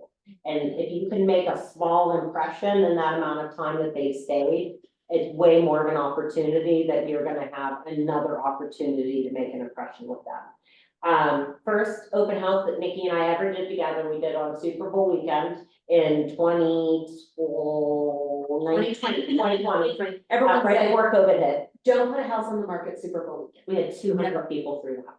Wow. And we got one, Yeah. 2, 3 pieces of business off that open house that I can directly relate back to that open house. So just do it. I mean, if it's gonna be successful, it's gonna be successful. If it's gonna flop the day, it's gonna flop, but don't let it make you go, I'm not doing any more open houses. Cause if you do that, guess what? You're never gonna have the opportunity. Sorry. Just what it is. Any other? I still have one tidbit that I love to use in my open houses is Life 360 app. I use it with my kids. And you can, it's like Google Earth, but you can zoom in and say, oh, the pool's over here, here's the school, here are the trails, and it's super user friendly. So, Mhm. and your people can track you too. I mean, and I can track how fast it needs to. Yes, yes. And if it's like a master plan community, you usually can go on their websites and print off like a community map or like list of amenities, again. Just have stuff that supports. Yeah, you if you're in a know, master plan, know what the pool is. Yeah. People are like, how far is it to the pool? Don't be like, I don't know. Get them locked, are they kids, yeah, are the kids, will they be bused or do they have to be dropped off? That's kind of big, depending on your neighborhood, kind of have a feel of what kind of neighborhood you're gonna be in, because they will always, and just say, you're not gonna know the answers to half the questions. Just say, that's a really good question, I don't know the answer to that, let me text the agent, the listing agent, and I will find out for you right now. And if I can't before they get back, I'd love to grab your contact information and I'll I'll let you follow know. up. Yeah. I wouldn't even text the listing agent right No, now. I would just. I would get their information and text it after the open house. Yeah. Because now they will have to give you their Right. information, because they want something. Yes. Mhm. Yeah. They wanna know something. Do you guys use the KW app in your open houses at all? No. I have a question. I'm curious about both of your thoughts on, I have heard that top agent, listing agent, they will say it is better for you to be the expert on open house in your community versus if I'm going to do open house in different places. Not in the beginning. Okay. I say no, never. No, never. Well, If you're, and so there's an advantage to doing it in a neighborhood that you live in and know. One of the things that makes them very special is, again, they dominate Candelas. We sell anywhere from 12 to 20% of your They're- sales in our neighborhood. Our neighbor, and I live there too, and they don't even know who I am, right? It's okay, right? I'm happy, right? But that, there is an advantage to that for you, because you do have all of that neighborhood knowledge. However, if you properly prepare, okay? So if I told any of you, hey, you're all gonna go work at open house in Terrence Ranch in Aurora. Okay, probably none of us, except maybe me, even knows where it is. But you know what? If you are getting that information on that open house on Monday or Tuesday of the week, you have more than enough time to drive out there, find out what their master plan is, go online and do your homework, and you will be as knowledgeable as you will appear to be as knowledgeable on Terrence Ranch as they are in Kendall. And view the other the homes on the market. Yeah, like you It's said earlier. about your preparation. Yeah. Right? When agents will, and listing agents don't make it easy on us sometimes. When a listing agent calls me Friday morning and says, hey, can anybody work on the house today? Yeah. Right? Okay, that's rough on, it's not a everybody. good win for anybody, but yet I will never turn them down because you don't know to walk in the door. Right. Right? But the more practice you get, the quality of your open house is not dependent on your knowledge of the neighborhood. It's your ability to talk to people that come in and to properly market it. So, yes and no. Okay. Does that help? Yes, absolutely. And we just have a benefit of, we do have 2,000 homes in our neighborhood. Yeah, most neighborhoods don't have that. So the majority of every, realtor is selling homes all over. I mean, we're about to close on one in Dacona. I mean, we've had people down on Parker, we've had people in Aurora. like to drive that far, but I would, Mhm. you know? And I did, my first two listings were, not what I sell now, but they were in the 200 range, townhomes and condos in Aurora and way East Thornton, and, I staged that stuff, and, you know, and it's not about staging, sorry. But it just, you work where you can work, and every person you meet along the way is an opportunity for more business down the road. And you don't know where they're moving, because they could be moving to, an area that you more prefer or whatever, but it's, all business is good business. Every opportunity is Yeah. an opportunity, take Right. it, take it, take it, take Yeah. it, take it. I can tell you from the 6 years I've been here, I remember sitting down with like Margaret for like my first coaching session and being like, this is way too straightforward, there's no way this is gonna work. What I've learned from 6 years in the business is, it's all about what you put into it, it's what you will get out. Nothing, and if you are here to have a tree of money magically fall in your lap, that is not gonna happen. You have to work for it. You have to grind, it's hustle, it's humble, it's just keep going, and if you do the things that they teach you here to do, and you do them well and you keep doing them, you will succeed. But you gotta put in the work, it's not magic. Okay, should we go to follow up? Yeah. Anybody online have a question? Sarah, Estrella, Lena, Lee? I don't even know if you're there. Nope, Roller. no questions. I would like to reiterate, when you are closing up, find out if there are other showings afterwards. You know, should you turn off the lights? Should you leave them on for more showings? And then make sure those windows and doors are locked. Make sure everything's locked, the key is put back. Just an FYI thing I like to do, if I'm doing an open house, I open the lockbox, I'll unlock the key, everything, put the key back in the lockbox and close the lockbox. Because guess what, then you always know where the key is. Right. Because otherwise the key can go floating all over the place and Lord knows, yeah, and I've lost it. One thing we forgot to mention, before the open house, call and schedule a show, like a showing or something during that open house, so you do have the lockbox going. Oh, yeah. The Make sure, first time I showed up, I didn't have service and I was like, oh God, I can't get in. Yeah. and that happens, Yeah. that definitely happens. Yeah, absolutely. So when you're done, the first thing that I think you should do after that you've closed everything up and one of you's maybe picking up the signs, somebody should text the listing agent pretty much ASAP as possible after the the open house closes. Hey, we had a great open house, this many groups came through. If there was any overarching feedback, positive or negative, I like to know that. People really loved the master bedroom, didn't like, you know, the backyard, I don't know. Would be more than happy to chat with you about any of these, house was secured, blah, blah, blah. And Thank you so much for the don't be afraid opportunity. to tell them negative feedback Yeah. also, because sometimes we do have clients that need to hear the hard truth.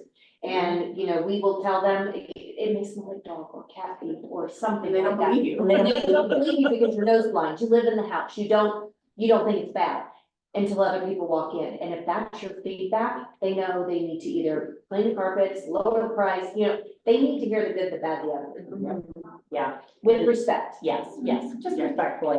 So do that, you're gonna wanna make sure you pick up those signs and return those. You're gonna wanna follow up with the people who came. So again, like Nikki had said, you know, depending on how you split up leads and things like that, you know, follow up with people sooner rather than later. Have something of value. Hey, I really enjoyed talking to you at such and such. Here's a great house that I thought you guys might like. Let me know if you would like to sit down and have a coffee and talk more about your own. You know, whatever you got from that person, try to meet them sort of where they're at, right? If they're a first time home buyer, awesome, you know, maybe it's something where you also, I have the first time home buyer books, maybe bring one or two with you all the time to an open house. If somebody comes in their first time home buyer, hey, you know what, I'd love to give you this book with my card and let's have coffee and talk. Like, just be a resource. It's not threatening to offer people information. What I think people don't like is when you're like, so do you have an agent? Do you need an agent? Do you want an agent right now? And I'm like, what, like, just show them that you, well, you know, here's the things to consider, you know, maybe they know, well, we know that we're looking for a house in Arvada. Oh, well, do you know there's 120 houses for sale right now in Arvada? So what is it that you're looking for? You know, show them that you have knowledge they want. I usually try to tease people with knowledge. So I'm giving them enough that they want to know more. I especially do this with people who I know are talking to other real estate agents. Is I put little doubts in their head, things that, well, did the other agent talk to you about such and such? And why that's a problem or an opportunity? Oh, okay, no, they didn't, but I'm not telling them the answer. Because that's reserved for my clients, right? You know, so just again, ask questions. People love to talk about themselves. Ask them questions, because it's not about us, it's about them. And you wanna make them feel important and special even when they're not. Most of them are. Does everybody know how to, on, Realist? Does everybody, I know you are brand new, so, and you will learn this, so, on the MLS, there's a spot you go into Realist, and you can put in an address, you can put in a last name, comma, first name, or initial, and you can pull up possible addresses. If they told you, you know, maybe you've got their first and last name, you don't know where they live, but they told you they live in Arvada. You know, maybe there's only one or two people there about it. Send 2 thank you notes to both those people. Yeah. So you send one to someone that, so they got you card all of a sudden, you know, maybe they would think of the movie. You know. It's never a bad thing to advertise to more people than not. Other things that you could do, I mean, afterwards, is say, you know, you have a great buyer from it, the house sells, you know, hey, I just hosted an open house, you know, it. I know that, I think Corey was doing this for a little while, they had a thing like, hey, I hosted an open house this past weekend. And we had 3 offers and we went over asking. I'm looking for more houses like this. I wanted to let you know in case you knew somebody that might be looking to buy, to sell in the neighborhood. Use your open house as an opportunity to go talk and how successful it was as an opportunity to go try to talk to other people about selling their houses. It doesn't hurt. The worst thing they say is no. Film social media at your open house. Yeah. Introduce yourself. Hey guys, it's Nikki Castillo. I'm at the cutest open house today. It's located I'll be here till 2 o'clock. I'd love to see you, even if you posted at 1:30 and you're about to leave. So a lot of times you're busy. But guess what? Everyone now knows or reiterates in their brain that you're a real estate agent. Oh, and they don't know it's not your listing. You could put it in the comments below or, you know, whatever, but they know you're working. They think you're busy. Oh, other way that we used to, con people out of their, information, but have a giveaway. Giveaway a $20 Starbucks gift card. It could be, you could, you know, give away a bottle, we've given away a bottle of wine, we've given away whatever it is. Hey, if you sign up for your information, give us your information, you're automatically entered to win this, and we're gonna be pulling it then, and then, you know, we'll reach out to you and let you know. Right, but every single one of those people that signs in and puts their name, if we have an address and a phone number, guess where they're going? They're going into command, and we're gonna start communicating with them in some way, shape, or form. Yeah, and oftentimes we actually have multiple open houses in our one community. We'll have several homes on the market at the same time. We always like to work open house, but then in that instance, we will divide and kind of conquer. So she'll take one, I take one. Maybe we have another one, you know, somebody maybe, sometimes we've got 3. And then we get people to work with us, and we advertise it as like an open house extravaganza or something. And so if you go see all 3 open houses, you get like $100 gift card, and all the agents go in and put in $10. And everybody, you know, that way everybody's getting leads for $10 or something like that. But whatever we can do, we try to make it a bigger event than it's actually just an open house. Just want people to feel like, you know, FOMO, they wanna come, they wanna see, I mean, They want to remember. yeah, An and experience. yeah, but they wanna have fun, and I mean, again, you'll hear us, I go back to my luxury statistics a lot, but most people, whether in the luxury space or not, are looking for a more personalized experience. So I think it was 70% of people want a personalized experience, and 92% of them are willing to pay more for it. So if you're showing them a personalized, doesn't matter if it's a $250,000 condo or a $2 million house. We try to treat all of our clients like they're $1 million clients and they're the most important people on the planet. And when people come into your open house, you just want to show them that same level of hospitality, courtesy. And please don't be the agent that's sitting at the kitchen table working on a computer when someone walks in. Hi. Well, do you have any questions? Meet them at the door. Meet them at the door, bring them a flyer. Usually they are sitting there like, Yeah,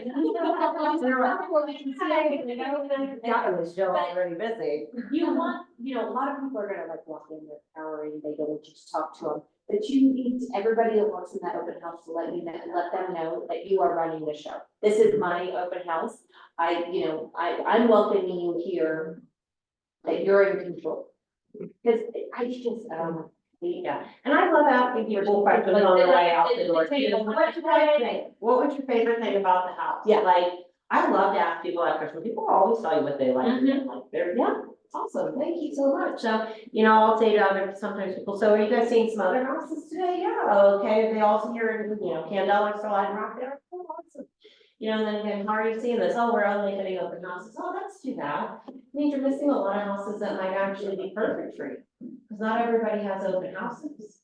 Oh, okay. Or I'm only looking on Zillow. Well, how do you find out about, houses that might be coming soon? Or, oh, well, I don't know. Well, I'd really love to help you with that so you don't miss out on something that might be perfect for your family. And I happen to be an expert in this area. Say it about anything, I'll always fake it till I make it. I happen to be an expert in this area, so I'd love to help you. How can I be of service to you? Not just, I wanna help you buy a house, how can we help you? and it's so beneficial to the sellers, with those questions. What was your favorite part? Sellers, it's your home. You want everyone to love it as much as you do. And it does it's such a good service for the listing agent to be able to go back to their sellers and say, everybody loved Silver Tuck you put in, or everybody loved the view. They want to hear something nice about their house. Majority of the time, people are leaving for major monumental things in their life, divorce, death, loss of a job, yes, you're moving up as well. But not everybody's leaving the house because they want to. So it helps that listing agent be able to convey, everybody loved it. Everybody loved this feature, because they know that you worked hard to put that in. So with that, any questions for us? I understand, what you guys' recommendation or suggestion for, like, I did an open house, there was this couple came in, they had 2 kids. When they are very standoffish and you already feel the energy right away. And then, because I felt that I just kind of let them, and just go look in the house, and if you have any questions, let me know. And I went back there, like you guys suggested, to go to the bedroom. They go, well, so what do you guys think about the house, And then every time when I was like trying to, catch up, say something, they're like always trying to escape, distracting themselves with the kids. Oh, let's go, it's too late. Some people are just assholes. Or So they're, do you just let it be? well, no, No. because I also don't know why they're avoiding you. Mhm. It could be they're introverts, it could be they're just like don't want to be talked to, or it could be because they're scoping things out, or they could be looking for things. I don't trust anybody. Okay. No, and it What drives. would you do? What would you do in that? Oh, we even turned people away before. We had somebody to leave the open house before, because they were so standoffish, would not give us information, was just very weird, and they said, I'm sorry, I'm gonna have to ask you. If people are like, well, I'm not taking my shoes off, I'm not putting booties on, I'm like, well, I'm very sorry that you won't be able to There's come the in door. today. This is my open house. And it's not even your house. And it's You've got not your somebody house, else. these are, so, Hold it around, just be kind, ask questions, I mean, it drives me bonkers when people bring like a ton of little kids and then they run around like, we've had to do things like, excuse me, your children cannot be on the furniture. Yeah. Okay, running. too, yeah. It drives me bonkers, but no, I'm not gonna leave somebody alone, I'm gonna come in and I'm gonna still ask you questions and, I'm gonna ask you to do things, and if you're really standoffish and not nice, I'm gonna probably ask you to leave, or I'm not gonna want your information, so I want you to leave. There's some people that you just don't wanna work with, they're not worth it. Yeah. I like what you said, it's your open house. it is your Like open that, house. Cause that's very empowering, I Right. think, to be reminded that you were the boss and. Yeah. And And they're welcome- you're the responsible party. Yeah, that's how I think about it. I'm the It's not person a that's right. responsible for this house, so. Yes. Yeah. Bye, Felicia. You can leave. Yeah, my biggest thing is just open houses, work them, work them, work them, work them, work them. Everyone you can get your hand on, do it. Because that's it's a numbers game, and the more open houses you do, the more people you're gonna meet, the more practice you're gonna get, and guess what, the more clients you're gonna find. And after, and you don't have to do this, a lot of agents would love it, I don't care, but text them, like give them the update on the open house, it's not a bad thing to write them a thank you note. Thank you so much for letting me host your open house. I You don't love have to it." write something. Yeah, no. Some people are like that, we're not. But just say, thank you so much, even if it was an email, a text, again, after the update, just say, I just wanted again to say thank you so much for letting me have this opportunity. If you ever have any open houses come up in the future, I would love the opportunity to work with you. Just because giving open houses for the majority of the fact it's kind of earned and it's as a respect, and if you don't show up the way we show up, you may not be asked again. And most agents feel that way, because this is our brand, this is our home, this is our listing, and how you act at that open house reflects on you. And I don't think I've ever heard how to get on the list for open houses, or how to find out who the open houses were. I got that one. There you go. Talk to Good Margaret. thing my client just hung up with me. So the first step is to do this, get certified. Okay?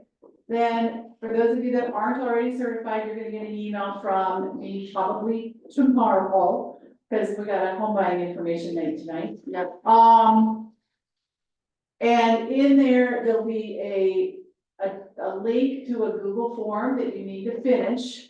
That basically says you're acknowledging and recognizing the expectations of when you do an open house, such as you will get the lockbox code by getting requesting a showing. You'll give feedback to the listing agent. You'll do something silly like tell them thank you. Right, like, so we want you to verify that you understand those basic things.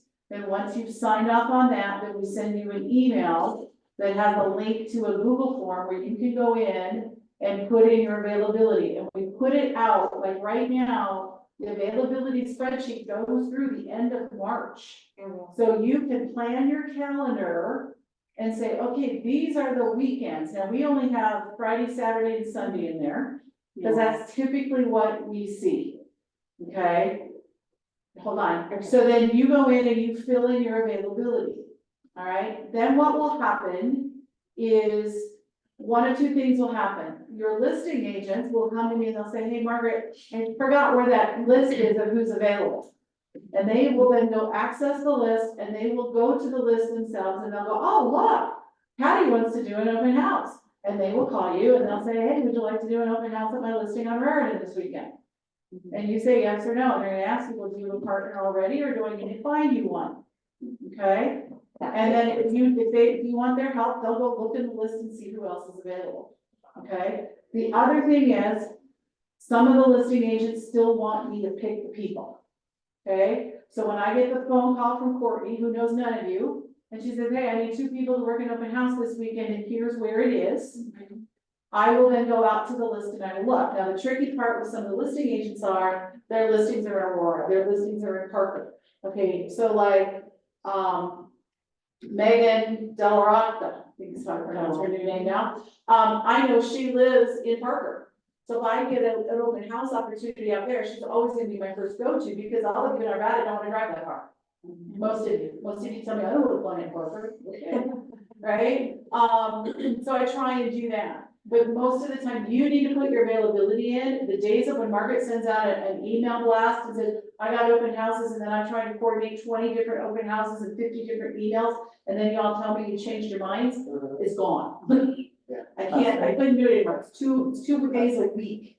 And I don't have the bandwidth anymore now that we're down to just me coaching. Okay, did that answer your question? Yep, probably more than you wanted to know. It'll also include the link of how to reserve and check out signs. And so I just FYI, because Stacy gave Stacy, we have a super cute, it's 7995 Raritan, Raritan, completely remodeled, super cute, 3-bedroom, 2-bath, mountain views, 550 Denver, 10 minutes to downtown. We leave for Vegas Saturday. I would really love to have open houses Saturday and Sunday. I can do Sunday. And it is the cutest house It is. ever. Where's Raritan? Right off of 36 and Pecos. Oh. It's right across the street from a brand new housing development, so they're trying to kind of. And it backs to a park, It and they put in like, you know, new sawed off back, and the sprinkler system, and a new fence, and. It's really cute house. It Yeah. really is. I'll update it inside. And it's $550? I was just saying, Only five five minutes is pretty good. Yeah, literally 10 minutes down. Yeah. Yeah, it's a great house, security system, it's got solar, I mean, the entire house was redone. And then our people bought it redone 3 years ago, and they put in nice blinds, they put in, you know, the front was all dirt, they put in rock in the front and xeriscape escape the front. The back has a covered patio, it has a big yard, which they then put in sprinklers and, you know, sod and. It's really great. Partly has its own driveway, does not have a garage, but it has its own But it has its dedicated own parking. And they could add a carport. Yeah, It's out there, I think you used to have one years ago, and it Yeah. went down. Yeah. And something we have to be aware, because you said they have a solar. And again, So tell people. that- again, it's in the, look on the listing, like I have the listing that it's $49 a month. It's a lease system, Okay. so like that's, you know, I always tell people solar is decidedly less sexy when people have to qualify for that on top of the mortgage. $50 a month, not so much, Yeah. that's something I worry about, when it's like $250, that's when I start worrying. Did you have a question? What do you guys put in on your sign-in sheet? Like, what do you ask for? Name, email, and phone number, and if they have a room. Yeah. Everybody Yeah. does different things there. We keep it simple. Everybody does different things. Yeah. I have sign-ins. Yeah. For instance, I never asked if they have a realtor on my sign-in. See, and I bought a book on Amazon and it has too many questions that people just don't even fill it out. This is trash. Yeah, I want to keep it simple because I feel like people are willing to give you only so much, and if you. Right. I'm the same way, Feeling bad. I'm the same way, like I'll click on like a Facebook ad and I'm like, I just wanna see something, and then starts asking me for all this information, and I'm like, nah, we're on that. Yeah. So I kind of try to think of it the same way. Yeah. What is People the feel key bad thing I want for about it, they don't wanna give it to you. Exactly. So my other question is, after you do the usual post open house, what's the best way that you guys know to keep in contact with people? Like, where do you go from there? That is the biggest issue that I'm having. So like that initial, like, If you have their info Yeah. going forward. Yeah. Email, phone, text, how, I would say, Like- depends generationally. Right. How they like to be communicated. Yeah. Maybe try all three. So it depends on what they're looking for. Yeah. Are they buyers or are they sellers? Are they new to Denver? I would say start really, you know, there's a lot of classes on how to use the command and all of the smart plans. And really, you just have to find a system that works for you, whether it's putting them on a smart plan and using command to keep you following up with them, like that you'll hear Margaret and us talk about DTV2, which ensures that you're following up with people. We also have a client list, which we put everybody on our client list and they're in buckets, and then there's also tabs. And then like, so if I'm under this person, this is what's going on with them right now and when they need to be followed up again. And I can set in command an alert for myself that comes up that day, hey Amanda, you need to follow up with Eric on such and such today. I mean, it just depends on what it is that they want. Now, everybody that we find gets added to two things, if we can, in our database. Yeah. One is our HomeBot.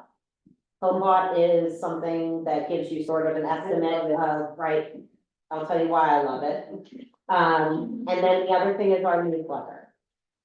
So we have a monthly e-newsletter that goes out that our director of operations helps us with, and that just ensures that we're communicating every month with people, right? I try to put everybody on a smart plan, at least monthly neighborhood nurture or bi-weekly neighborhood nurture if they're very interested. I do want to spend more time working on things like a buyer plan and things like that. Really, for buyers, we're sending them houses, right? We're getting their information, we're finding out what they want. We're sending them up on a search and then we're seeing whether or not they're checking the search. We're seeing if they're hearting and light bulbing things. Hey, I saw that you hearted or light bulbed the 3 houses in Arvada. Do you guys want to go see one this weekend? Or did you talk to a lender? Like, use those little indicators as how you're gonna follow up with somebody. We love HomeBot because we tend to, our director of operations, she checks HomeBot every week. And she sees who's pulling their HomeBots, who's looking at it most often. There's some people who are looking at it every day. We give those people a call. Hi, I just noticed you were looking at your HomeBot. wanted to see if you had any questions that I can help you with. Oh, I'm looking at, because we're gonna have to move and now I'm gonna have to pull equity out of my house and, well, they just told you they were looking because they were looking at the stuff that you were sending. Our newsletter also goes out through, MailChimp, so we can actually see who is opening and how many people are actually opening. We have actually a really great success rate with opens on our newsletter. Our newsletter, I'm happy to share with any of you. I think it's a great newsletter. It kind of is fun, market. It always has like some recipes or like, kids activities. It updates like kind of what's going on in our market. It's got the land title free marketing in there, so, What's all the the monthly wineries things to to do, do. or the best places to go sledding, and even if you don't have time for that, or that's too young, there are companies out there that will send, newsletters for you or something, just ways to keep in contact with your people, yeah. Where Nikki used to stay up really late doing her newsletter, and then finally we got to the point where we could hire somebody to work with us. And she only works with us, and so she knows our branding. Nikki and I both have, marketing backgrounds, so we're both very particular with how we want our brand presented, how we want to present ourselves, what we want to be known for, right? And I'd say set that standard for yourself. You don't have to be a big agent to have standards, but have standards for yourself.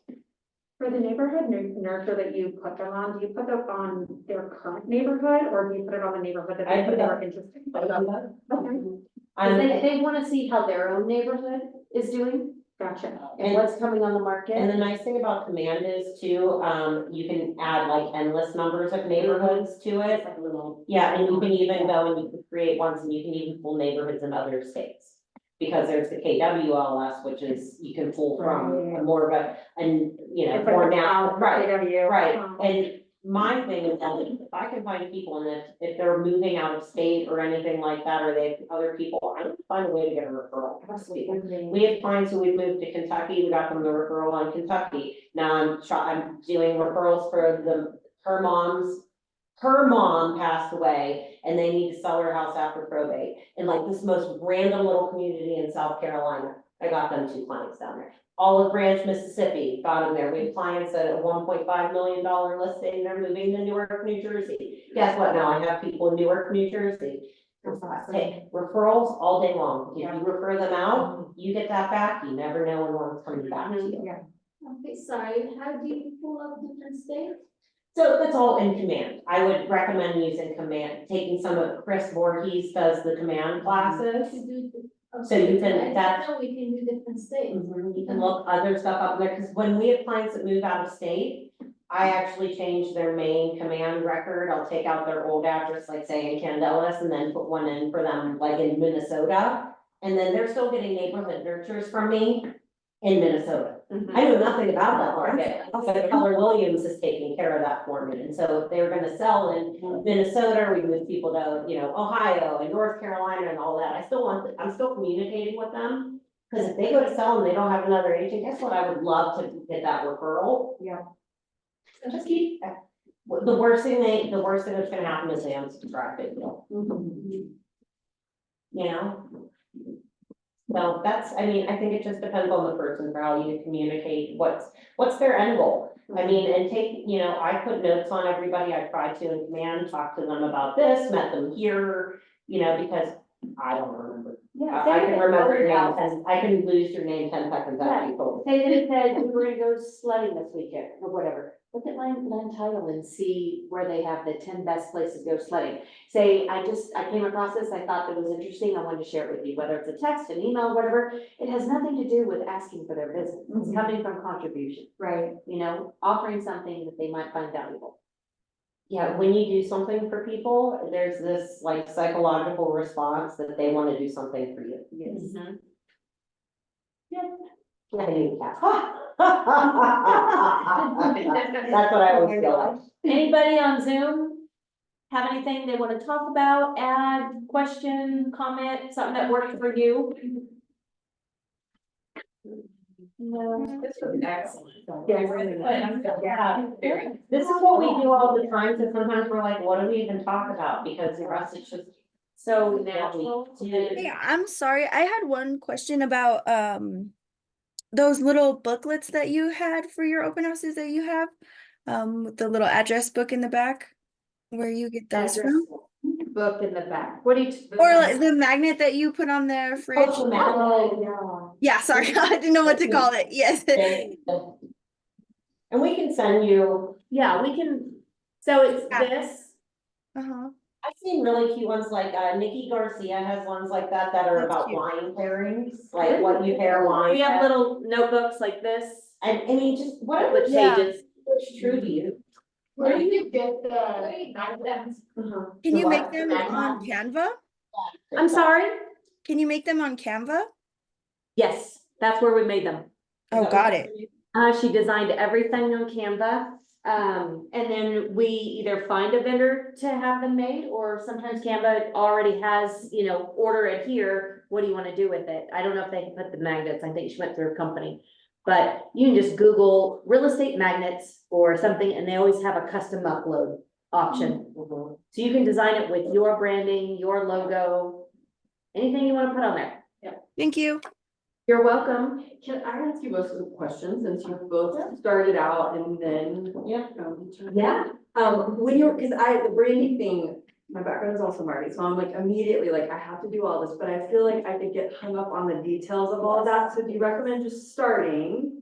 And then working that in as you can? Because I tend to wanna be like, I have everything ready to go, and I know that I really can't do that. KW give you, I mean, this, so it's part of the reason why I like being with a large company is that if you will take their resources, they've already done it for you, right? You're just branding yourself under KW, Okay. right? You're a KW broker, right? And then eventually, if you decide to individually brand yourself in a way, you know, I was just Amanda Ryder and she was, you know, well, she had Castillo Homes, right? And I didn't know how to call myself. I was, you know, and then we were gonna call, it was gonna be AmandaandNikki.com, and then I decided that sounded like a porn site. You know, and then we were like, Ann Homes Colorado, you know, and that's just, you know, and it, let it happen naturally. Get your business, focus on your business and starting your business and You growing your can, you business. can lose yourself. Yeah. And I know that, my personal coaching for probably the first year and a half I was in the business,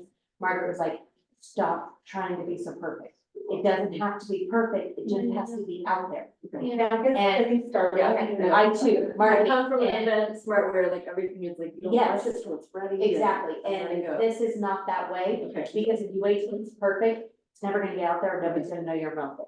I have a friend who jokes around that my cards are like Pokemon cards, because she has every single card I've ever made. And it's not fulfilling for me, because I get them, I'm like, oh, I should have added that. And Yeah. now she has all Yeah. 7 of my business. Yeah. Yeah, And we've gone through many versions. Okay. And, you know, and if you just wanna do just a logo with your, I mean, that's super easy, even Etsy for like $25, they'll create you Super a cool. logo.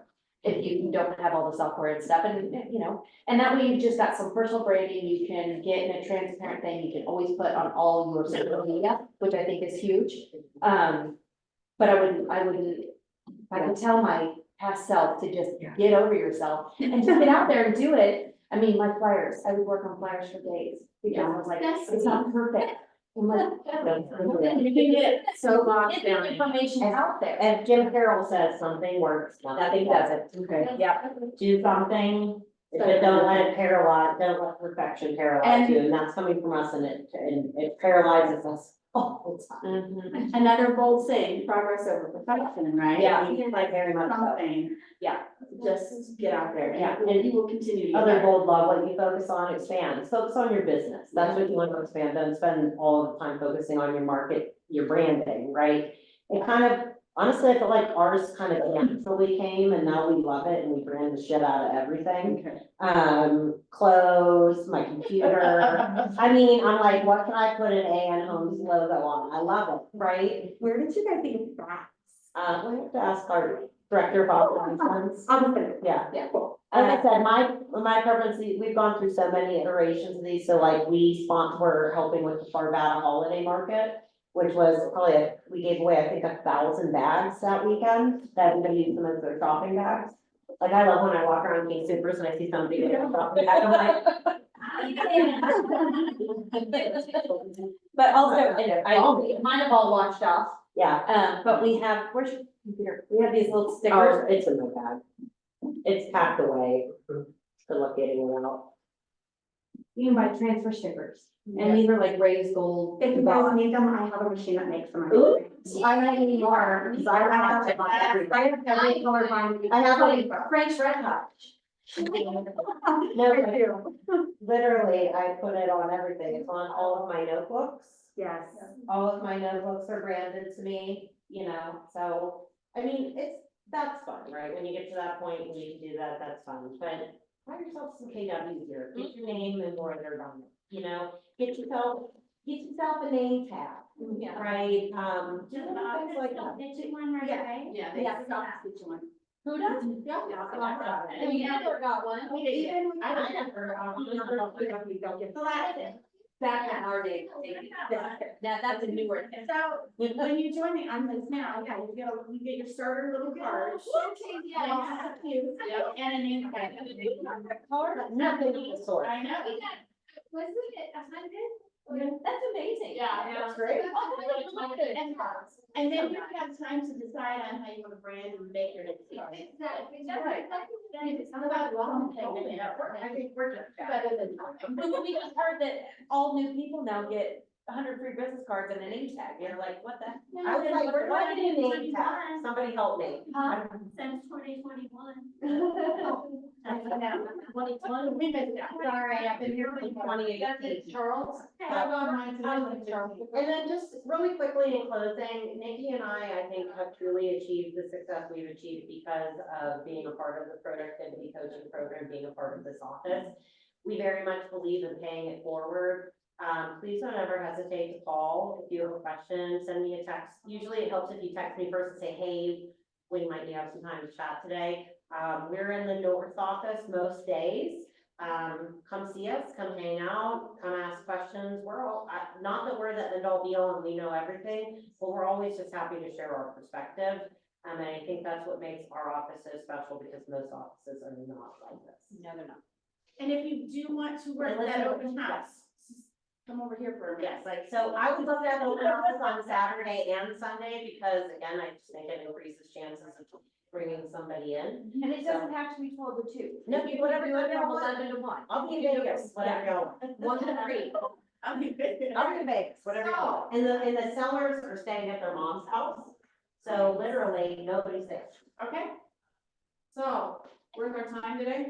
Yes. Yes. Fabulous. And thank you all for, no Yeah, offense thank to people on Zoom, because I know sometimes you can't come, but thank you for coming. This is a really hard class. Thank you for everything. Hard there. So, We don't- Thanks, Lee. yep, can't see. Yeah. right there. So, what did you take away? Give me one thing. Yeah. Some of you have done open houses for a while.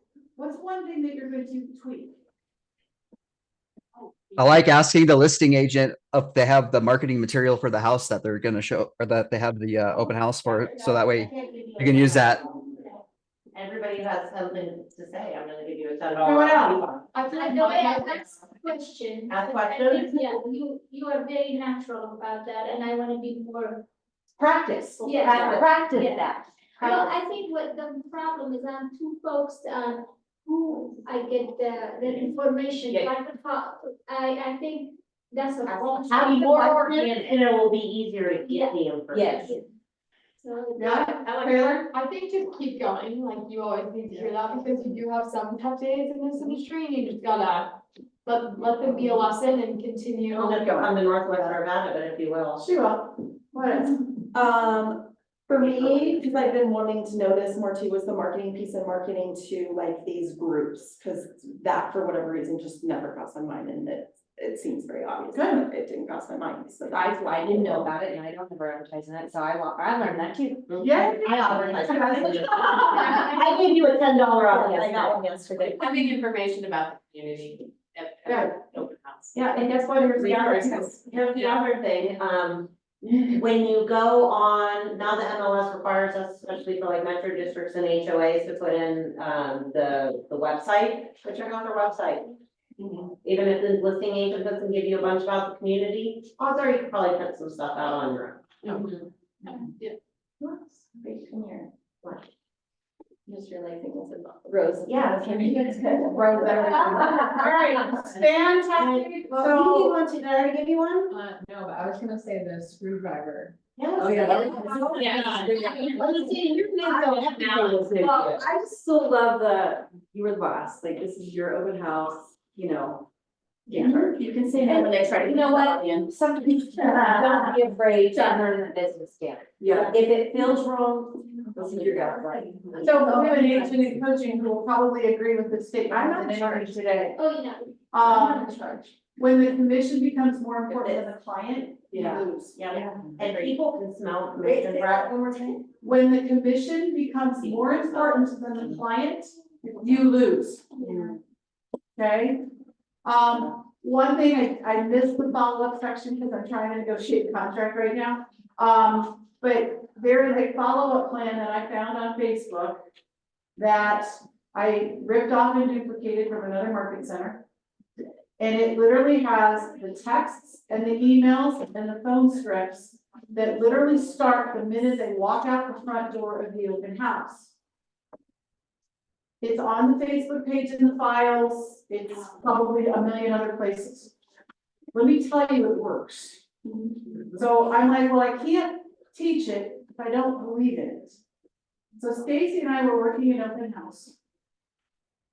And this woman walked in with her sister, and for whatever reason, I recognized the sister, but we figured out weeks later from where. However, because of the conversation we had with her, I sent the text as they got into her car. She responded to the text, at which point I said, let me schedule a closing, we can come back and look at it in the morning.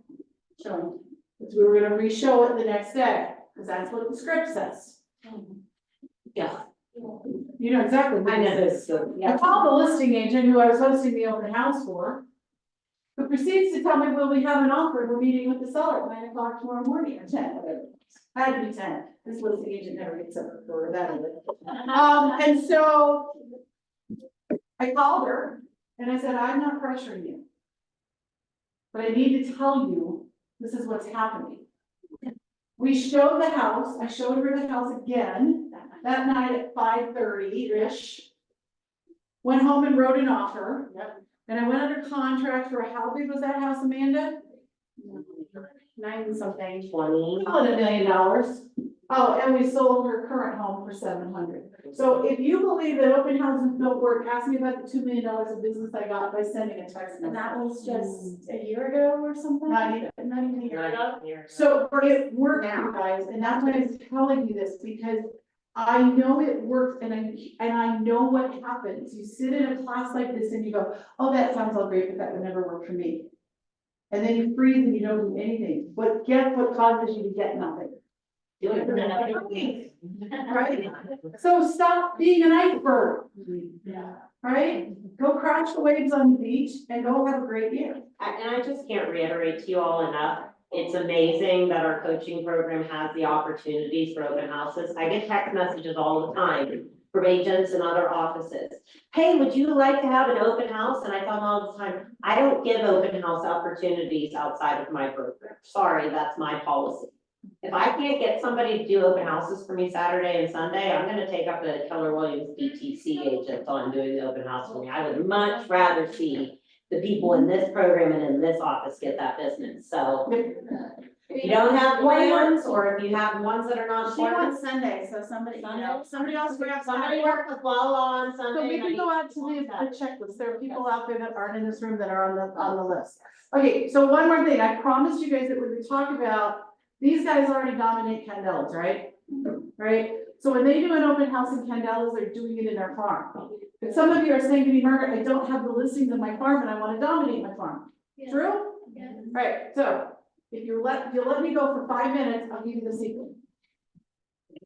Secret is to, one, go into Erie, Colorado, create yourself a search for the neighborhood you want to farm. Ideally, you're in a home neighborhood. That's always a good place to start. You know where you live. Okay, when you go around to that particular area, okay, look at who has the active listings. Pick up the phone and call the agent because they're not all like Amanda. Now, vacant properties are always easier than ones that have sellers living in them, but anything works.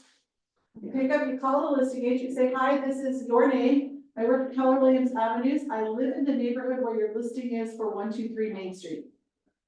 Would it be of value to your seller and you if I were to host an open house this weekend?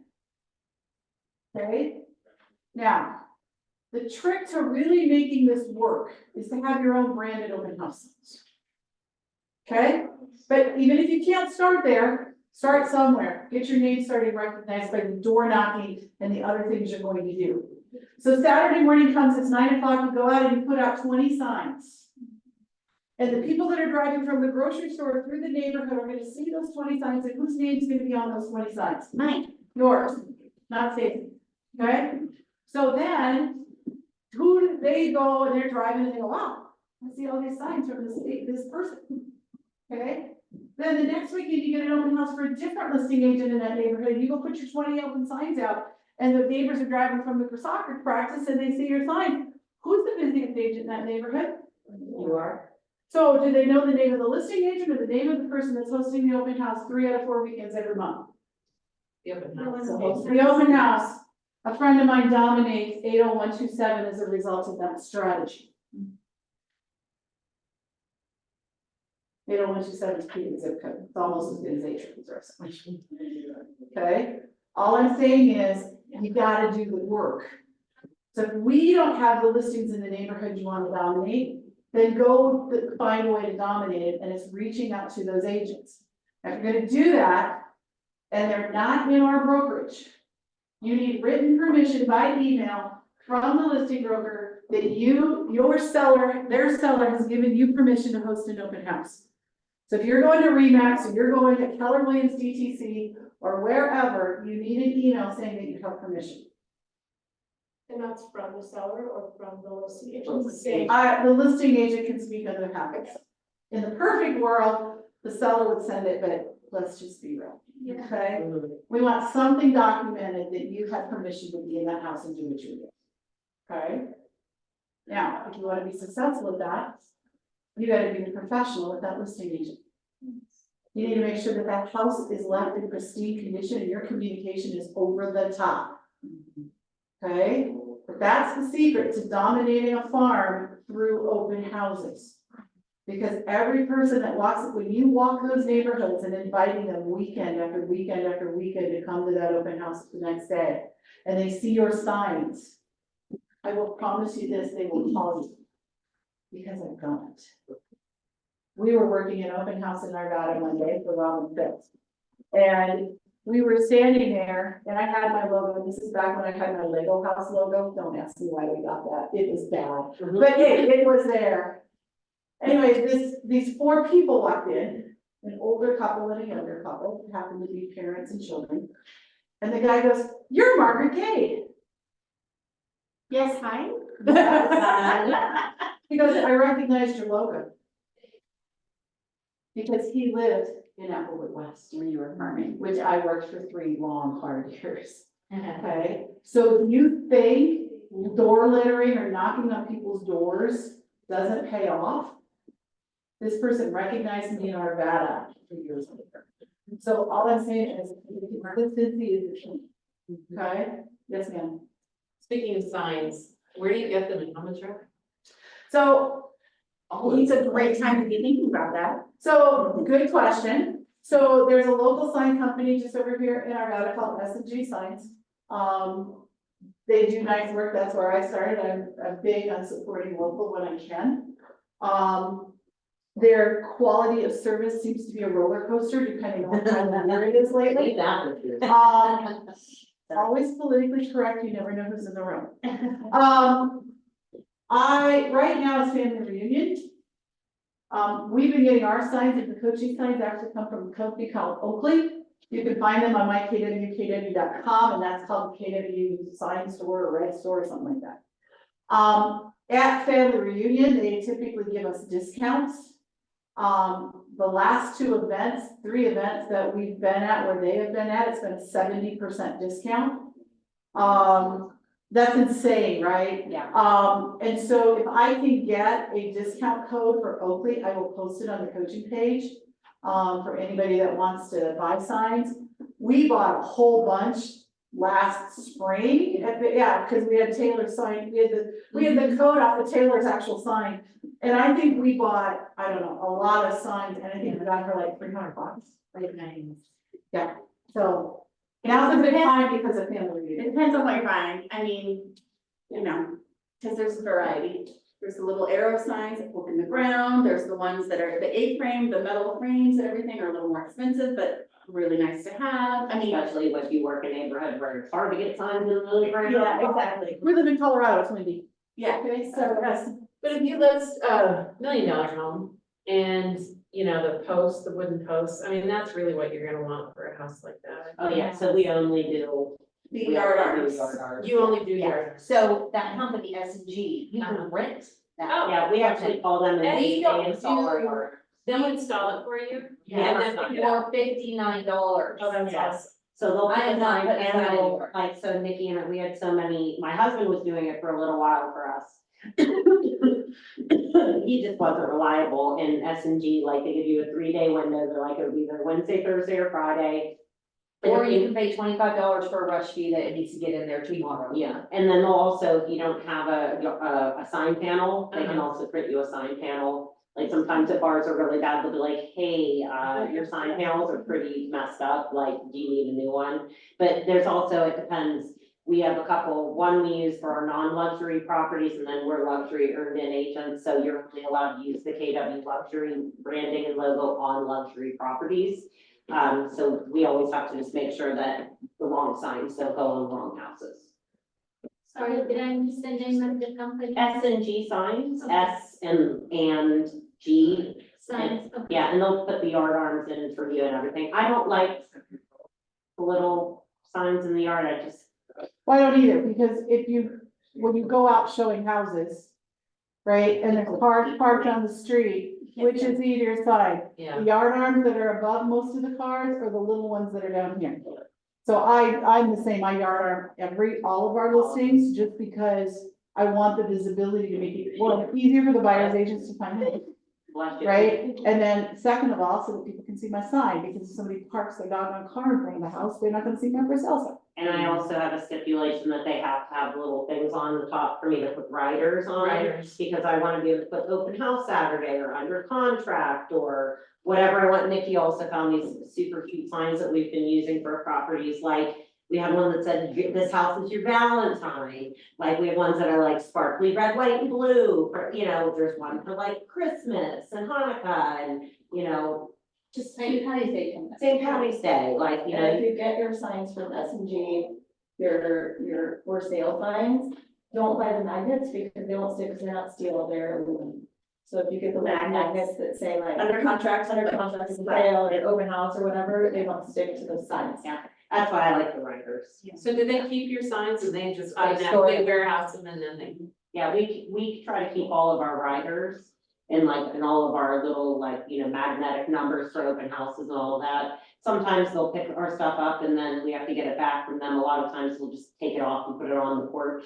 The stuff that they shouldn't take, and then we come back and pick it up. There's a place where when you order your sign, you put notes in there and say, hey, yeah, please deliver this sign like we have 2. Or I always say, please make sure my yard arm has screws at the top so I can put a rider on top. Just things you learn after you deliver the wrong thing. Yeah, Right. but anyways. And just have a little hardware department in your car, a Ziploc with, you know, different. Yeah. screws and And then we like the pea candy, please. I'm logging on, Boomer. I got my green zip ties. Here's the